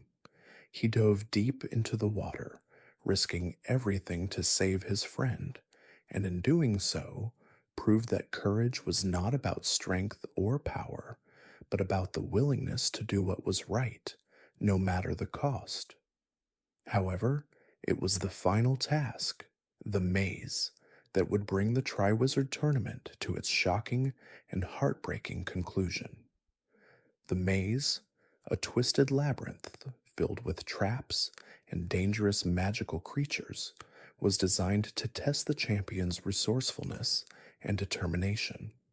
Harry, alongside Cedric Diggory, Victor Crumb, and Fleur Delacour, entered the maze with only one goal: to reach the Triwizard Cup. But as Harry navigated the twists and turns of the maze, he began to sense that something darker was unfolding. The air was thick with an unease, and the shadows seemed to move on their own. It was not just a test of magical skill anymore, it was a test of survival. In a turn of fate that Harry could never have expected, he and Cedric reached the cup at the same time, a moment of triumph shared between two champions, two young wizards who had fought with honor and bravery. They shook hands, agreeing to take the cup together to share the victory. But the cup was no ordinary prize. It was a portkey, a magical object that transported them to a distant graveyard where a nightmare awaited them. The graveyard was cold and silent, and the moment the portkey activated, Harry realized too late that they had walked straight into a trap. The true mastermind behind the tournament was none other than Lord Voldemort, the Dark Lord who had not only returned, but was now poised to reclaim his full power. Cedric Diggory was murdered before Harry's eyes, his life extinguished in an instant, and Harry, trapped in the graveyard, was forced to witness the rebirth of the Dark Lord. As Voldemort, rising from the depths of his weakness, was no longer the shadow that had haunted Harry's past. He was whole, more powerful than ever before, and his desire for vengeance, for control, for destruction was greater than anything Harry had ever faced. The duel that followed was one of terror and desperation. Harry, though frightened and overwhelmed, managed to escape with the help of his parents' love, which was still embedded in his heart and his scar, a mark that connected him to Voldemort in ways that neither fully understood. But the cost of the tournament was devastating. Cedric Diggory's death, Voldemort's return, and the realization that the war against the Dark Lord had only just begun weighed heavily on Harry's heart. The Triwizard Tournament, which had begun as a celebration of magical achievement, had ended in tragedy. The wizarding world, once filled with hope, was now plunged into darkness once again. As Harry returned to Hogwarts, the weight of the events hung over him. He had faced the challenges of the tournament, but it was clear that the true test of his courage and strength was only just beginning. Voldemort had returned, and the world Harry had known would never be the same. The time for innocence was over, and Harry Potter was now fully aware of the war that had begun, a war that would demand everything from him and from those who stood by him. The shadows that had been gathering in the wizarding world were now undeniable. The Triwizard Tournament, once a time of celebration and excitement, had become a grim turning point, one that marked the return of the Dark Lord, Lord Voldemort. His rebirth, hidden away in a graveyard far from Hogwarts, had cast a dark cloud over the future of the magical world. Harry Potter, having witnessed the horror of Voldemort's return with his own eyes, now carried a burden that no child should bear, the knowledge that the world was once again at war, and that he was the key to the coming battle. The summer after the tournament was heavy with fear and uncertainty. The Ministry of Magic, in its state of denial, refused to acknowledge that Voldemort had truly returned. Cornelius Fudge, the Minister of Magic, chose to dismiss Harry's testimony, insisting that he was simply disturbed after the trauma of Cedric Diggory's death. The refusal to confront the truth left many witches and wizards vulnerable, unwilling to accept that the nightmare they thought had ended years ago was about to begin again. Harry, however, knew the truth. He had felt it, the dark, chilling presence of Voldemort, as he had returned to full strength. The events of the graveyard were seared into his memory. The cold hands of Death Eaters, the haunting vision of Voldemort's rebirth, and the spellbinding force that had forced him to stand against the Dark Lord's power. He had survived, but at a terrible cost. The world of magic was no longer the safe, familiar place it once was. And the moment Harry left the Triwizard Tournament grounds, he knew that his life, his very destiny, was now irrevocably tied to the coming war. At Hogwarts, the divide between those who believed in Voldemort's return and those who refused to accept it grew wider. Dumbledore, ever the beacon of hope, knew that the time had come to prepare for what was to come. He knew that the war was upon them, and that every witch and wizard, young and old, would need to take a stand. But the truth was difficult to accept, especially for the students. Harry, still just a teenager, found himself thrust into a leadership role that he never asked for. He was both the target of Voldemort's hatred and the symbol of resistance, a living testament to the power of love that had kept him alive all those years ago. The Order of the Phoenix, a secret group of witches and wizards dedicated to fighting Voldemort, was reformed. The members of the Order had fought in the First Wizarding War, and now they were preparing for the war that was certain to come.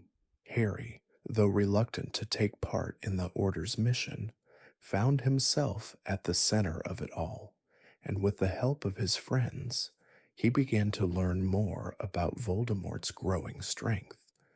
The Ministry, however, refused to acknowledge the seriousness of the situation. When Harry and his friends found evidence of Voldemort's increasing power, they tried to warn the Ministry, but they were ignored. The events at the Ministry of Magic would reveal just how deeply Voldemort's influence had spread. But the fight, as Harry would soon learn, would not be fought in the halls of Hogwarts or in the streets of London. It would be fought in the hearts and minds of those who believed in the power of love, loyalty, and unity. It would be a battle between those who sought power for its own sake and those who fought for the freedom to live in a world where love and compassion ruled. The news of Voldemort's return spread throughout the wizarding world, and yet there were still those who refused to believe it. The wizarding community had been divided long before, but now the lines were clearer than ever. Those who stood with Voldemort, his Death Eaters, and those who were loyal to him were becoming bolder. The war was no longer a hidden conflict. It was in the open, and the casualties were mounting. Harry, though shaken, knew that he could not hide from this new reality. He could not turn away from the fight, even though the weight of it pressed it down on him like a heavy stone. His love for his parents, his desire to protect those he cared about, and his deep connection to the magical world pushed him forward. He knew that Voldemort's return meant the end of an era of peace, but he also knew that it was the beginning of something greater, the chance to stand up against the forces of darkness and to fight for the world he believed in. The return of Voldemort meant that the time had come to unite the students of Hogwarts, to unite the magical community, and to unite those who had never believed that the war would return. The truth was undeniable. Voldemort had returned, and the world would either rise to meet him or fall before him. For Harry, it meant confronting the man who had destroyed his family, the man who had caused him so much pain and loss. But it also meant standing with his friends, with the Order, and with the people who believed that good could triumph over evil. The road ahead would be long and the challenges would be great, but Harry knew that he had a strength within him, a strength born of love, sacrifice, and the unwavering belief that the world could be made better. As Harry prepared for the battles yet to come, he held on to one truth. Voldemort's return was not just a personal fight, it was a fight for the future of the wizarding world. And Harry, though only a boy, would carry that burden with courage, with his friends by his side, and with the love of his parents in his heart. The shadows that had been gathering in the wizarding world were now undeniable. The Triwizard Tournament, once a time of celebration and excitement, had become a grim turning point, one that marked the return of the Dark Lord, Lord Voldemort. His rebirth, hidden away in a graveyard far from Hogwarts, had cast a dark cloud over the future of the magical world. Harry Potter, having witnessed the horror of Voldemort's return with his own eyes, now carried a burden that no child should bear: the knowledge that the world was once again at war and that he was the key to the coming battle.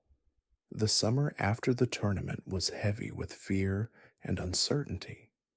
The Ministry of Magic, in its state of denial, refused to acknowledge that Voldemort had truly returned. Cornelius Fudge, the Minister of Magic, chose to dismiss Harry's testimony, insisting that he was simply disturbed after the trauma of Cedric Diggory's death. The refusal to confront the truth left many witches and wizards vulnerable, unwilling to accept that the nightmare they thought had ended years ago was about to begin again. Harry, however, knew the truth. He had felt it, the dark, chilling presence of Voldemort, as he had returned to full strength. The events of the graveyard were seared into his memory: the cold hands of Death Eaters, the haunting vision of Voldemort's rebirth, and the spellbinding force that had forced him to stand against the Dark Lord's power. He had survived, but at a terrible cost. The world of magic was no longer the safe, familiar place it once was. And the moment Harry left the Triwizard Tournament grounds, he knew that his life, his very destiny, was now irrevocably tied to the coming war. At Hogwarts, the divide between those who believed in Voldemort's return and those who refused to accept it grew wider. Dumbledore, ever the beacon of hope, knew that the time had come to prepare for what was to come. He knew that the war was upon them, and that every witch and wizard, young and old, would need to take a stand. But the truth was difficult to accept, especially for the students. Harry, still just a teenager, found himself thrust into a leadership role that he never asked for. He was both the target of Voldemort's hatred and the symbol of resistance, a living testament to the power of love that had kept him alive all those years ago.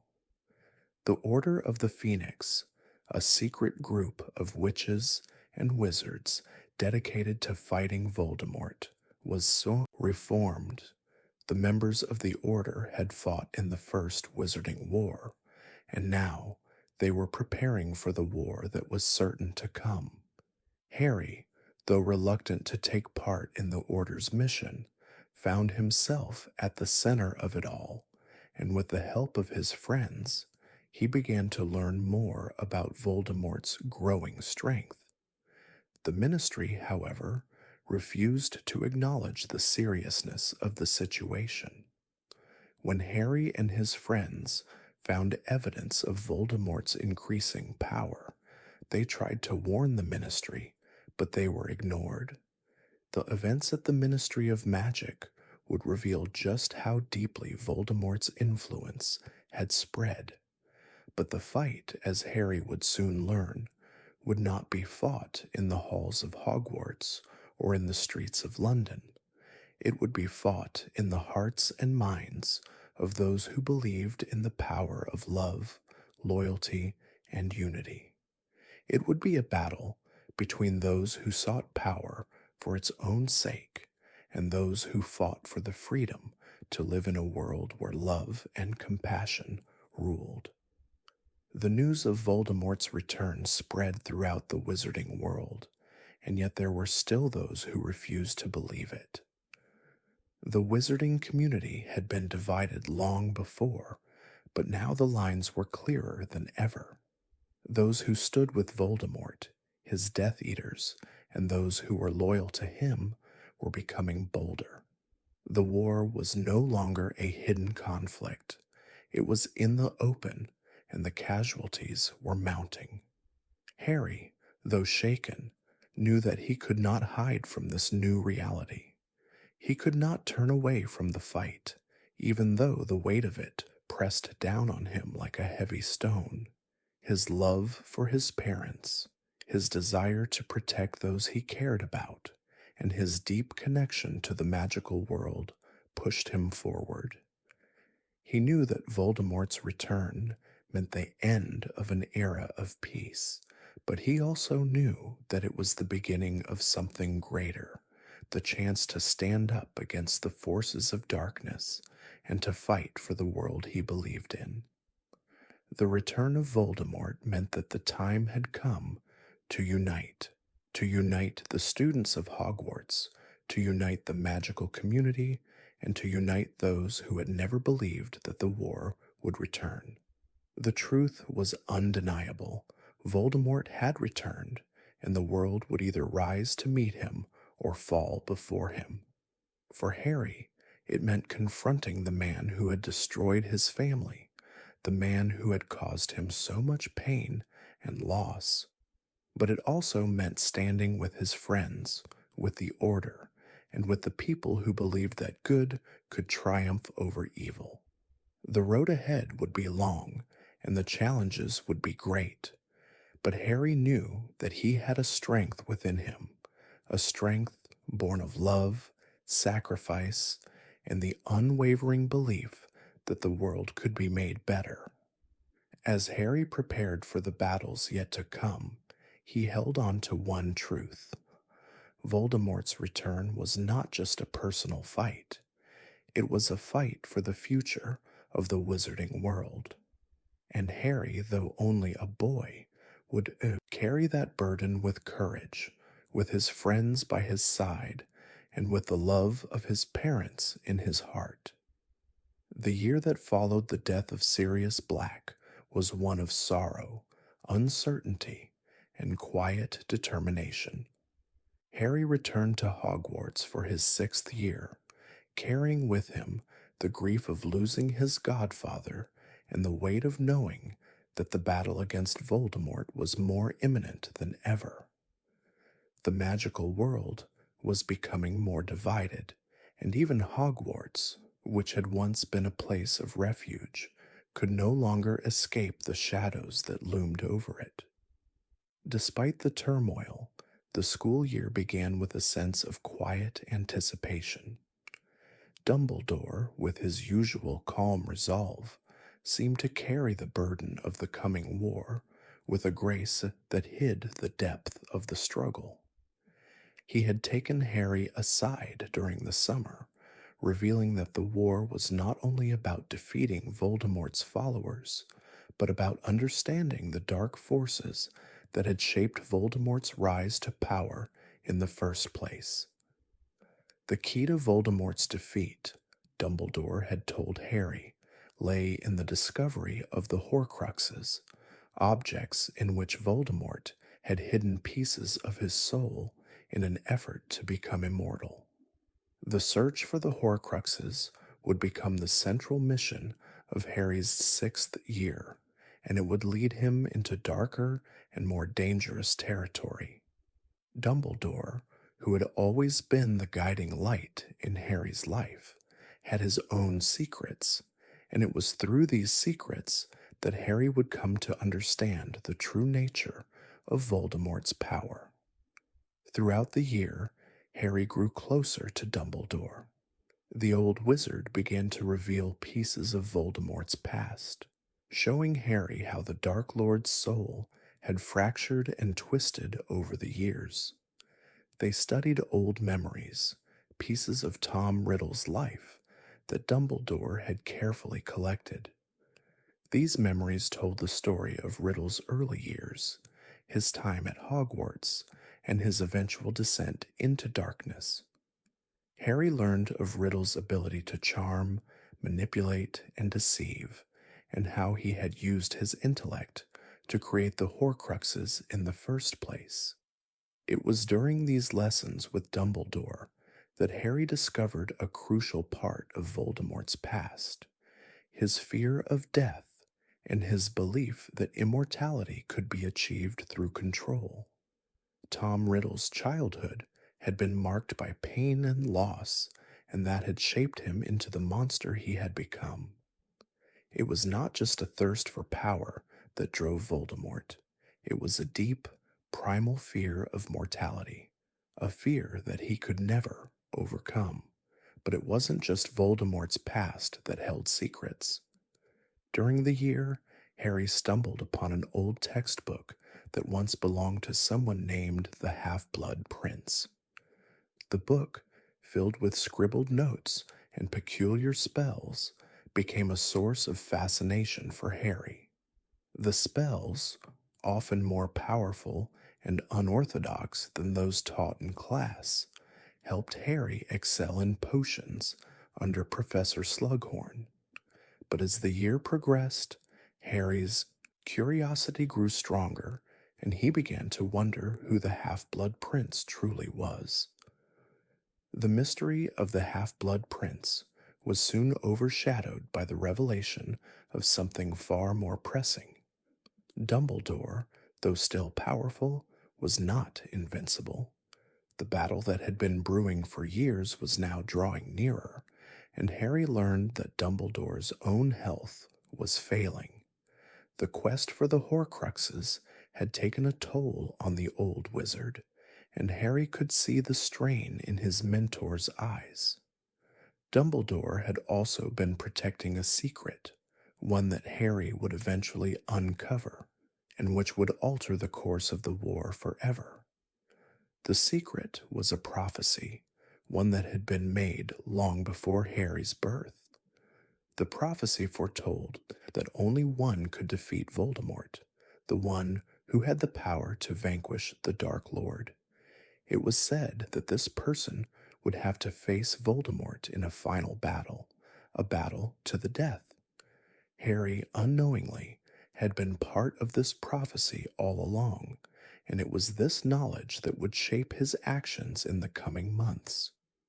But the greatest revelation came near the end of the year when Harry and Dumbledore set out to retrieve one of the Horcruxes hidden in an old cave.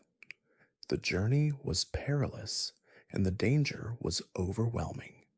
But it was what happened after the retrieval that would haunt Harry for the rest of his life. When they returned to Hogwarts, they were ambushed by Death Eaters. The battle that followed was swift and brutal, and Dumbledore, weakened from his encounter with the Horcrux and the poison he had ingested, was left vulnerable. In a heartbreaking twist, it was Draco Malfoy, forced into a deadly position by Voldemort, who stood in the doorway unable to act. And then Severus Snape, who had long been a figure of mystery and suspicion, stepped forward. To Harry's horror, Snape killed Dumbledore, the man who had been his mentor, his protector, and his friend. The loss of Dumbledore was a blow that sent shockwaves through Harry's heart. It was the greatest loss he had known, and it left him feeling empty, lost, and alone. Dumbledore's death marked the end of an era and the beginning of a new chapter in the fight against Voldemort. Harry, now more than ever, understood the weight of the prophecy and the responsibility that rested upon his shoulders. He could no longer be just a student. He was now the one who had to finish what Dumbledore had started.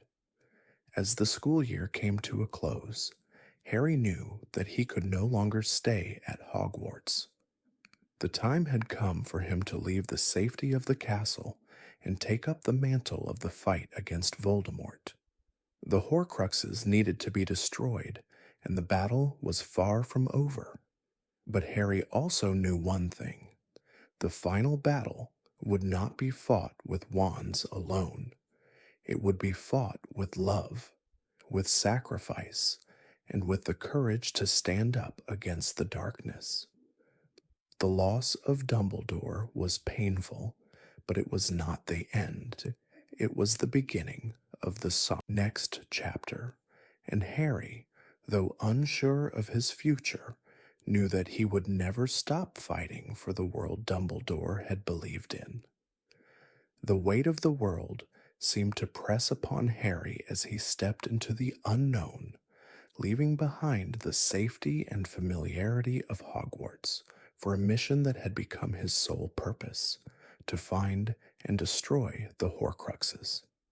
These dark, cursed objects, in which Voldemort had hidden pieces of his soul, were the key to his immortality. Without them, Voldemort could be defeated once and for all. But Harry, Ron, and Hermione knew that the task ahead of them was one of unimaginable danger. The final Horcrux, Voldemort's last tether to life, had to be found, and it would be their greatest challenge yet. They traveled in secret, avoiding the Ministry and Death Eaters at every turn, determined to uncover the Horcruxes and destroy them one by one. Their journey was fraught with peril, but the bond between the three friends was unbreakable. They supported one another through the hardest moments, from the weight of their task to the fear that clung to them like a shadow. They had lost so much: Sirius, Dumbledore, and so many others who had fought for the cause, and now their mission was all that remained. The road to finding the final Horcrux was long and arduous. It took them into the darkest corners of the wizarding world, places of great danger and uncertainty. They uncovered secrets, faced trials, and came closer to the truth than they could have imagined. They encountered betrayal and heartbreak, and at times they questioned whether they would ever succeed. But it was during one of their most dangerous missions that they discovered a clue, a final piece of the puzzle that would lead them to Voldemort's last Horcrux. It was hidden in plain sight, an object that had been right under their noses for so long: Harry's very own wand. The Elder Wand, the most powerful wand in existence, had become the object Voldemort had unknowingly attached his soul to. This revelation shook Harry to his core. The Elder Wand had been passed down through generations, but it was never meant to be used for evil. Its power had been corrupted over time, and Harry knew that its destruction was necessary to break Voldemort's hold on the world. The final Horcrux had to be destroyed, not just by Harry's own hand, but by the hand of fate, the hand of those who believed in the power of love and sacrifice. But before they could destroy the final Horcrux, Harry was forced to confront something even darker than the darkness he had already faced. He had to face the part of himself that Voldemort had left behind, a fragment of the Dark Lord's soul that had been unknowingly passed on to Harry the night his parents were murdered. The connection between them had been stronger than Harry had ever realized. Voldemort's soul had clung to Harry's own, and it was through this connection that Harry had always been able to understand Voldemort's thoughts and actions. The time had come for Harry to confront this darkness head on. He would not be able to defeat Voldemort until he fully understood the source of their connection, the piece of Voldemort's soul that still lived within him. The battle between them would not just be fought with magic, it would be fought within the very heart of Harry himself. In a moment of deep clarity, Harry realized that the final Horcrux was not just an object, but a part of himself. To defeat Voldemort, he would have to let go of the part of Voldemort that had been inside him for so long. It was a painful decision, one that would cost him everything. But Harry knew that this was the only way to ensure Voldemort's defeat and to protect the world he had fought so hard to save. With the final Horcrux destroyed, Harry felt the darkness lift from him. The piece of Voldemort's soul was gone, and for the first time in his life, Harry felt truly free. But there was still one last battle to fight, the battle against Voldemort himself. As Harry, Ron, and Hermione returned to Hogwarts, they knew that the final confrontation was inevitable. Voldemort had no more Horcruxes to hide behind, no more immortality to protect him. He was vulnerable, and the time had come to end the war once and for all. The final showdown between Harry and Voldemort would take place on the grounds of the very school that had been Harry's home, and it would be the culmination of everything Harry had fought for. The wizarding world stood at the edge of destruction, but Harry knew that he was ready. He had made the necessary sacrifices, had faced the darkness within himself, and had stood up to the monsters and shadows that had plagued the world for so long. Now it was time to finish what he had started. The final Horcrux was gone, and Voldemort once again stood alone. Harry, with his friends at his side, would be the one to end it all. The air at Hogwarts was heavy with anticipation, the castle walls echoing with the quiet murmurs of students and staff alike. It was not the usual start to the spring term. There was no excitement, no warmth.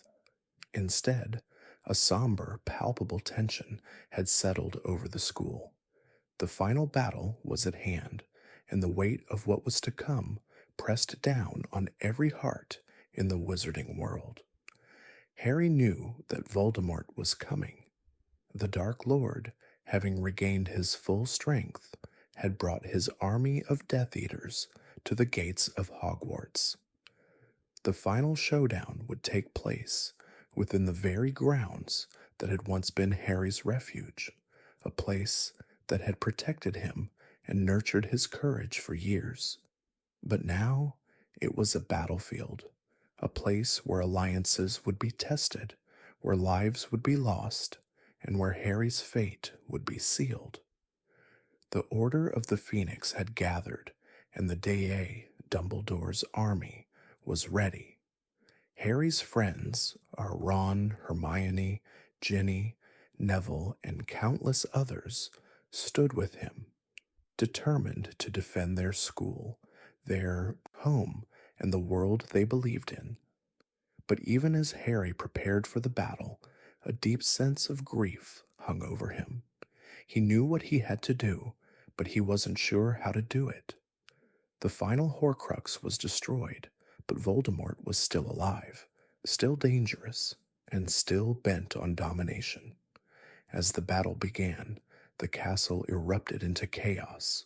Spells flew through the air like streaks of light, the noise of the combat deafening. Students, teachers, and members of the Order fought side by side, protecting the castle and its inhabitants from Voldemort's wrath. The Death Eaters, led by their Dark Master, were relentless. They attacked without mercy, determined to take Hogwarts and finally crush the resistance. Through it all, Harry remained focused on his mission. He had learned that the final piece of Voldemort's power was the Elder Wand, which had passed into the hands of Draco Malfoy before Harry had disarmed him.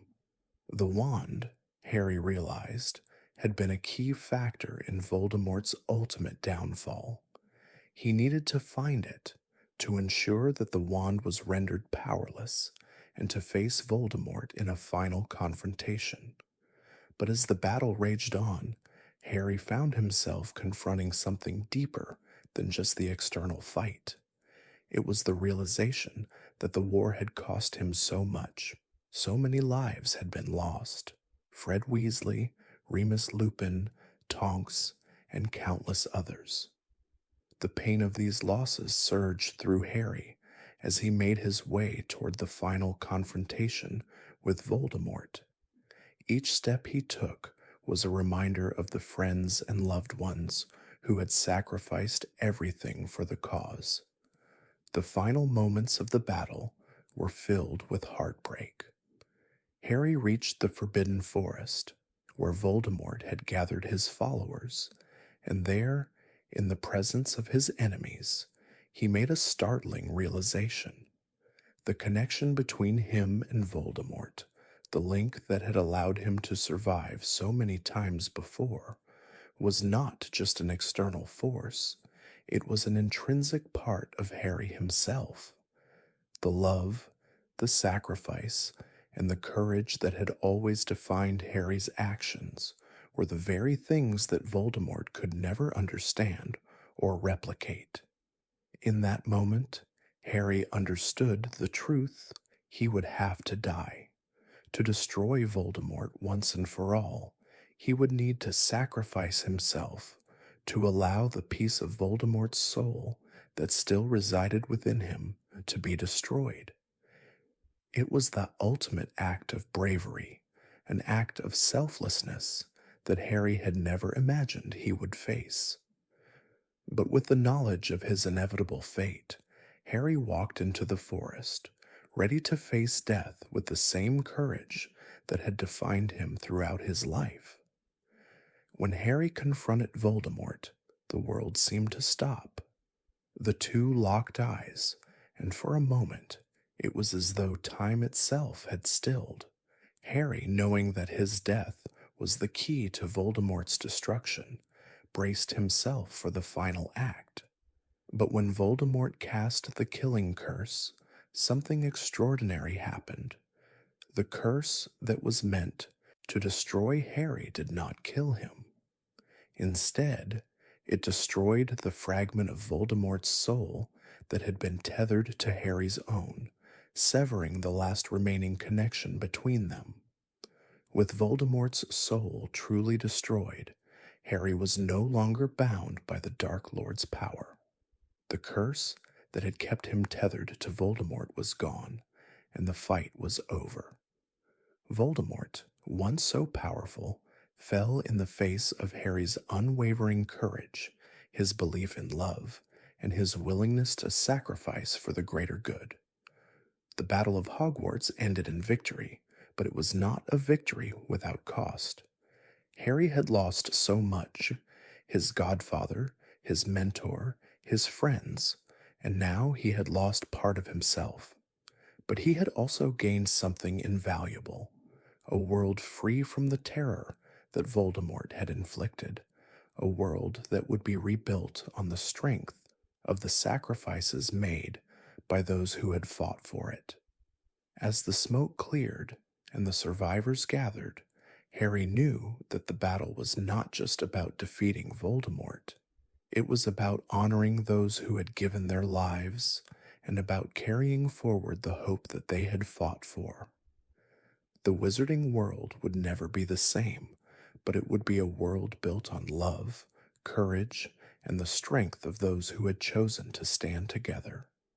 The dust of the battle had barely settled, and yet the world was already beginning to change.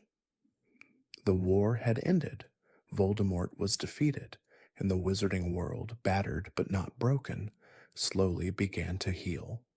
But for Harry, there were still questions left unanswered, mysteries that had lingered even after the final confrontation. The Deathly Hallows, the legendary artifacts that had once seemed so distant and fantastical, now held a deeper meaning for him. What had started as a tale passed down through the ages, a myth told in hushed tones around the campfires of witches and wizards, had turned out to be more than just a story. It was part of Harry's own journey, and the lessons of the Hallows were now clearer than ever. The first of the Hallows, the invisibility cloak, had been with Harry for much of his life, though he hadn't fully understood its significance until the final moments of the war. The cloak had been passed down from his father, a gift that had protected Harry from harm time and time again. But it wasn't just a piece of cloth. It was a symbol of protection, of the love his parents had for him, and of the quiet resilience that had been the hallmark of his life. As Harry had worn the cloak in the dark, dangerous moments of his journey, he realized that it had been more than just a tool to escape danger. It had been a reminder of the connection he had to the past, to his family, and to the legacy they had left behind. The second Hallow, the Resurrection Stone, had been a far more complicated and troubling discovery. When Harry had found the stone in the Forest of Dean, he had been desperate, consumed by the pain of losing those he loved. The temptation to use the stone to see his parents, Sirius, and others who had died had been overwhelming. But in using it, Harry realized something profound. The dead could not be brought back. They were gone, and trying to pull them from beyond the grave would only serve to hurt him, to trap him in a moment of grief that he could not escape. The resurrection stone had not been a gift of life, it had been a gift of acceptance. It had taught Harry that death, while painful, was a natural part of life. The power to face that reality was what truly mattered, but it was the final hallow, the elder wand, that held the greatest mystery and the greatest lesson for Harry. The wand had once been the most powerful in existence, its ability to grant its wielder unparalleled strength. But as Harry had learned in the end, power was not the answer. It was not enough to simply possess the Elder Wand or any magical artifact. The true power lay in the choices one made, in the ability to act with love, compassion, and sacrifice. In the end, the Elder Wand was destroyed, not because it was an object of power, but because it was an object of greed. Voldemort had sought it to conquer the world, to bend everyone to his will, but in doing so, he had revealed his ultimate weakness. Harry's understanding of the Deathly Hallows was not just about the artifacts themselves, it was about what they represented. The Hallows had been created by three brothers, each one facing a different fear: the fear of death, the desire for power, and the search for immortality. But what Harry had come to understand through his own journey was that the true strength came not from avoiding death or seeking power, but from accepting the love and sacrifices that defined a person's life. The Hallows were not gifts to be coveted, they were lessons to be learned. With Voldemort gone and the Hallows finally understood, Harry knew that the journey was not over. The world had been saved, but it would need to rebuild.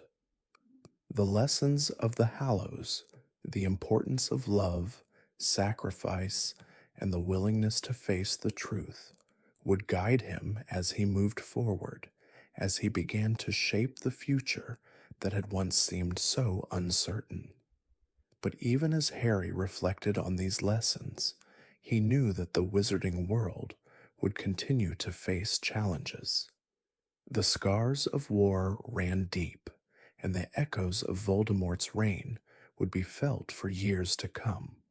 The Deathly Hallows, with their enigmatic power, would not be the end of Harry's journey, but they had given him a new understanding of himself, of his place in the world, and of the role he would play in shaping the future.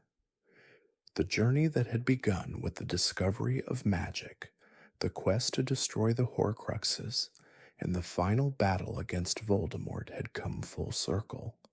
Harry had learned what it meant to be a hero, not through power or victory, but through love, sacrifice, and the courage to face the unknown.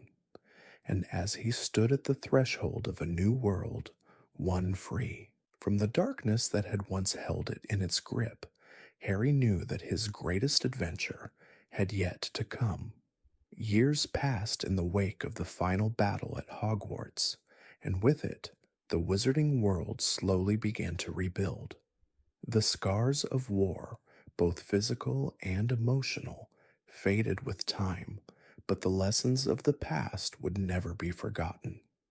Harry Potter, now an adult, found himself at a crossroads no longer the boy who had carried the weight of the wizarding world on his shoulders, but a man who had seen and experienced more than most could ever imagine. And yet, as time moved forward, the world Harry had fought so hard to protect remained as vibrant and magical as ever. It was the next generation, the children of Harry, Ron, Hermione, Ginny, and others who would carry the torch forward. The world they would inherit was one of opportunity and hope, but it was also one that would require them to remember the sacrifices made by those who had come before. Hogwarts, the school that had shaped so many lives, was still standing, a beacon of learning and magic. And now it was the turn of a new set of young witches and wizards to take their place. Harry, now a father, watched with pride as his own children prepared to board the Hogwarts Express. James Sirius Potter, Albus Severus Potter, and Lily Luna Potter were all ready to begin their own journeys, following in their father's footsteps, though Harry couldn't help but notice that each of them had their own path to carve, their own identity to discover. James, the eldest, was filled with mischief and laughter, much like his father had been in his youth. Albus, named for Harry's old mentor, Professor Dumbledore, was quieter, more introspective, and perhaps the most like Harry in his own way. Lily, the youngest, was full of energy and charm, always eager for adventure. As Harry and Ginny stood on the platform, watching their children leave, there was a mixture of pride and sadness in their hearts. The next generation was stepping into a world that was both safer and more uncertain than the one Harry had grown up in. Though Voldemort was gone, there were still challenges to face, still injustices to correct, and still magic to understand. The next generation would need to learn the same lessons of bravery, loyalty, and love that had shaped Harry's own journey, and they would have to do so on their own terms. At Hogwarts, Albus, James, and Lily, along with their new friends, would face challenges that Harry, Ron, and Hermione had never imagined. The school had changed, yes, but the heart of it, the courage, the friendship, the spirit of learning remained the same. Albus found himself sorted into Slytherin, much to his surprise, and though he worried about the weight of the Potter name, he soon discovered that Hogwarts was a place where everyone could find their own place, their own path. James, ever the prankster, quickly found his way into trouble, but with a heart full of loyalty and courage, he stood by his friends in every battle, every challenge. Lily, with her fiery spirit, quickly became a beacon of hope for those who needed it, inspiring others with her kindness and determination. Together, the next generation of Hogwarts students would face trials, mysteries, and the tests that come with growing up in a world that is constantly changing. But even as they began their journey, Harry knew that his children's story would not be the same as his own. The darkness of the past had been defeated, but that did not mean that the world was without challenges. Harry and Ginny had made a life for themselves after the war, and their love for each other had become the foundation for their family. They had raised their children with the same values that had shaped them: bravery, loyalty, and love. As the years went on, Harry continued his work at the Ministry of Magic, helping to shape the future of the wizarding world. His role as an Auror, and later as head of magical law enforcement, was a reminder that the fight for justice was never truly over. But the real work, Harry knew, lay in the hearts of the next generation. It was up to them to continue building a world where the lessons of the past were never forgotten, where the ideals of fairness and equality were upheld, and where love triumphed over hate. In his quiet moments, Harry often thought of the people who had come before him, his parents, Sirius, Dumbledore, and so many others who had sacrificed everything for the greater good. He had fought to protect a world that had given him so much, and now it was his children's turn to protect it in their own way. The legacy of the past and the hope for the future were intertwined in the hearts of those who followed. And as he stood there, watching his children disappear into the train, Harry knew that the fight for the future was in good hands. The next generation of witches and wizards would carry the lessons of the past, and with it, the hope that they would build a world that was free from the darkness that had once threatened to consume it. The years that followed the end of the war were ones of profound change, both for Harry Potter and for the wizarding world as a whole. Voldemort's defeat had marked the end of a dark era, but it also marked the beginning of a new chapter, one where the wizarding world had to rebuild itself from the ashes of destruction. For Harry, the weight of that victory was not one he could carry lightly. Though the world was finally at peace, the scars of the past would never truly disappear. Harry had lived a life defined by loss, by battles fought both externally and within. He had lost his parents before he even knew them. He had lost friends, mentors, and loved ones along the way. Yet through all that pain, Harry had found a resilience that was rooted in the very love that had saved him as a baby.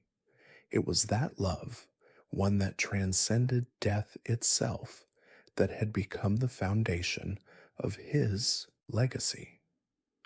Now, as Harry stood at the threshold of adulthood, he could see the path before him.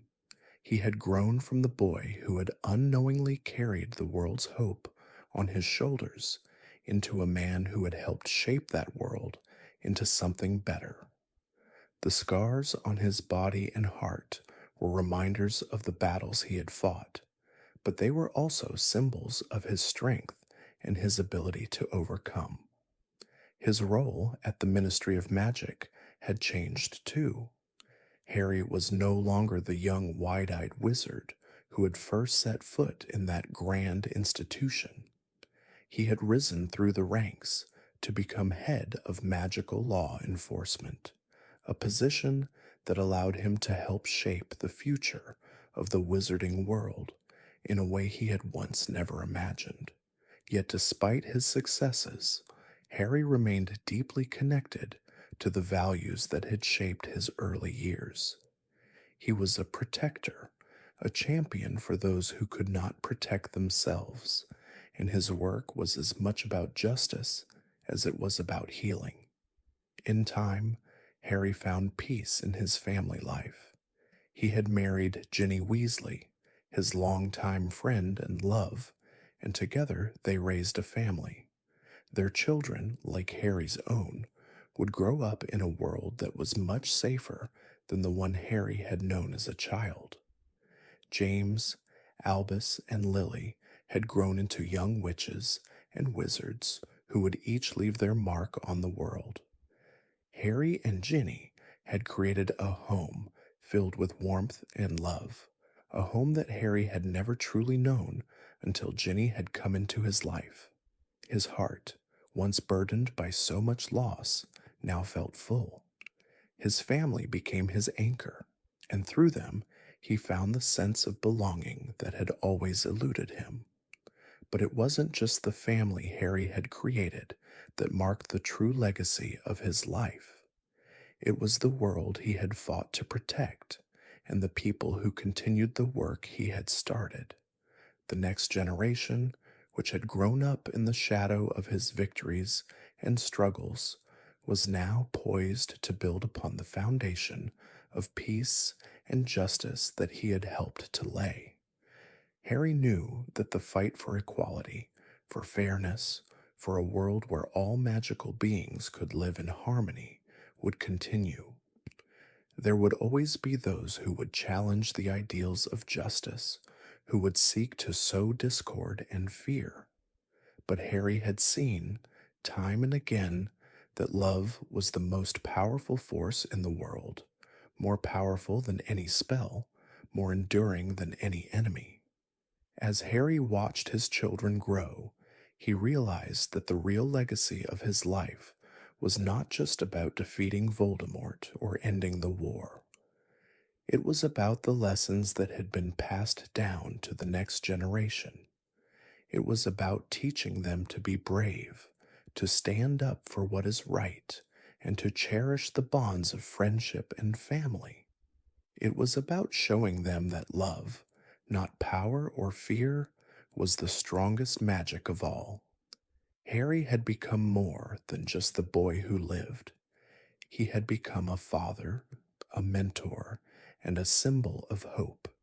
His life, though filled with hardship, had been one of triumph, not over Voldemort, but over the darkness that had once threatened to consume everything he held dear. And in the quiet moments, when Harry watched his children laugh, when he saw the bonds of friendship grow among the new generation, he knew that his legacy would live on in them. The world had been forever changed by the events of the past, but as the new generation stepped forward, it was clear that they would carry with them the lessons of the past. The story of Harry Potter was not just one of magical triumph, it was a story of sacrifice, of love, and of the quiet courage that resided in the hearts of those who fought for a better world. And so, Harry Potter's legacy would never truly fade. It would live on in the hearts of those who had known him, who had fought alongside him, and in the generations that would come after him. The world had been shaped by the boy who lived, but it would be shaped even more by those who continued to live in the spirit of the love and courage he had inspired. And that, Harry knew, was the most powerful magic of all. Thank you for joining me on this journey through the world of Harry Potter. As we close the book on these extraordinary adventures, may you carry with you the lessons of bravery, love, and sacrifice that define Harry's legacy. The wizarding world may be full of magic, but it is the courage of those who fight for what is right that truly makes it shine.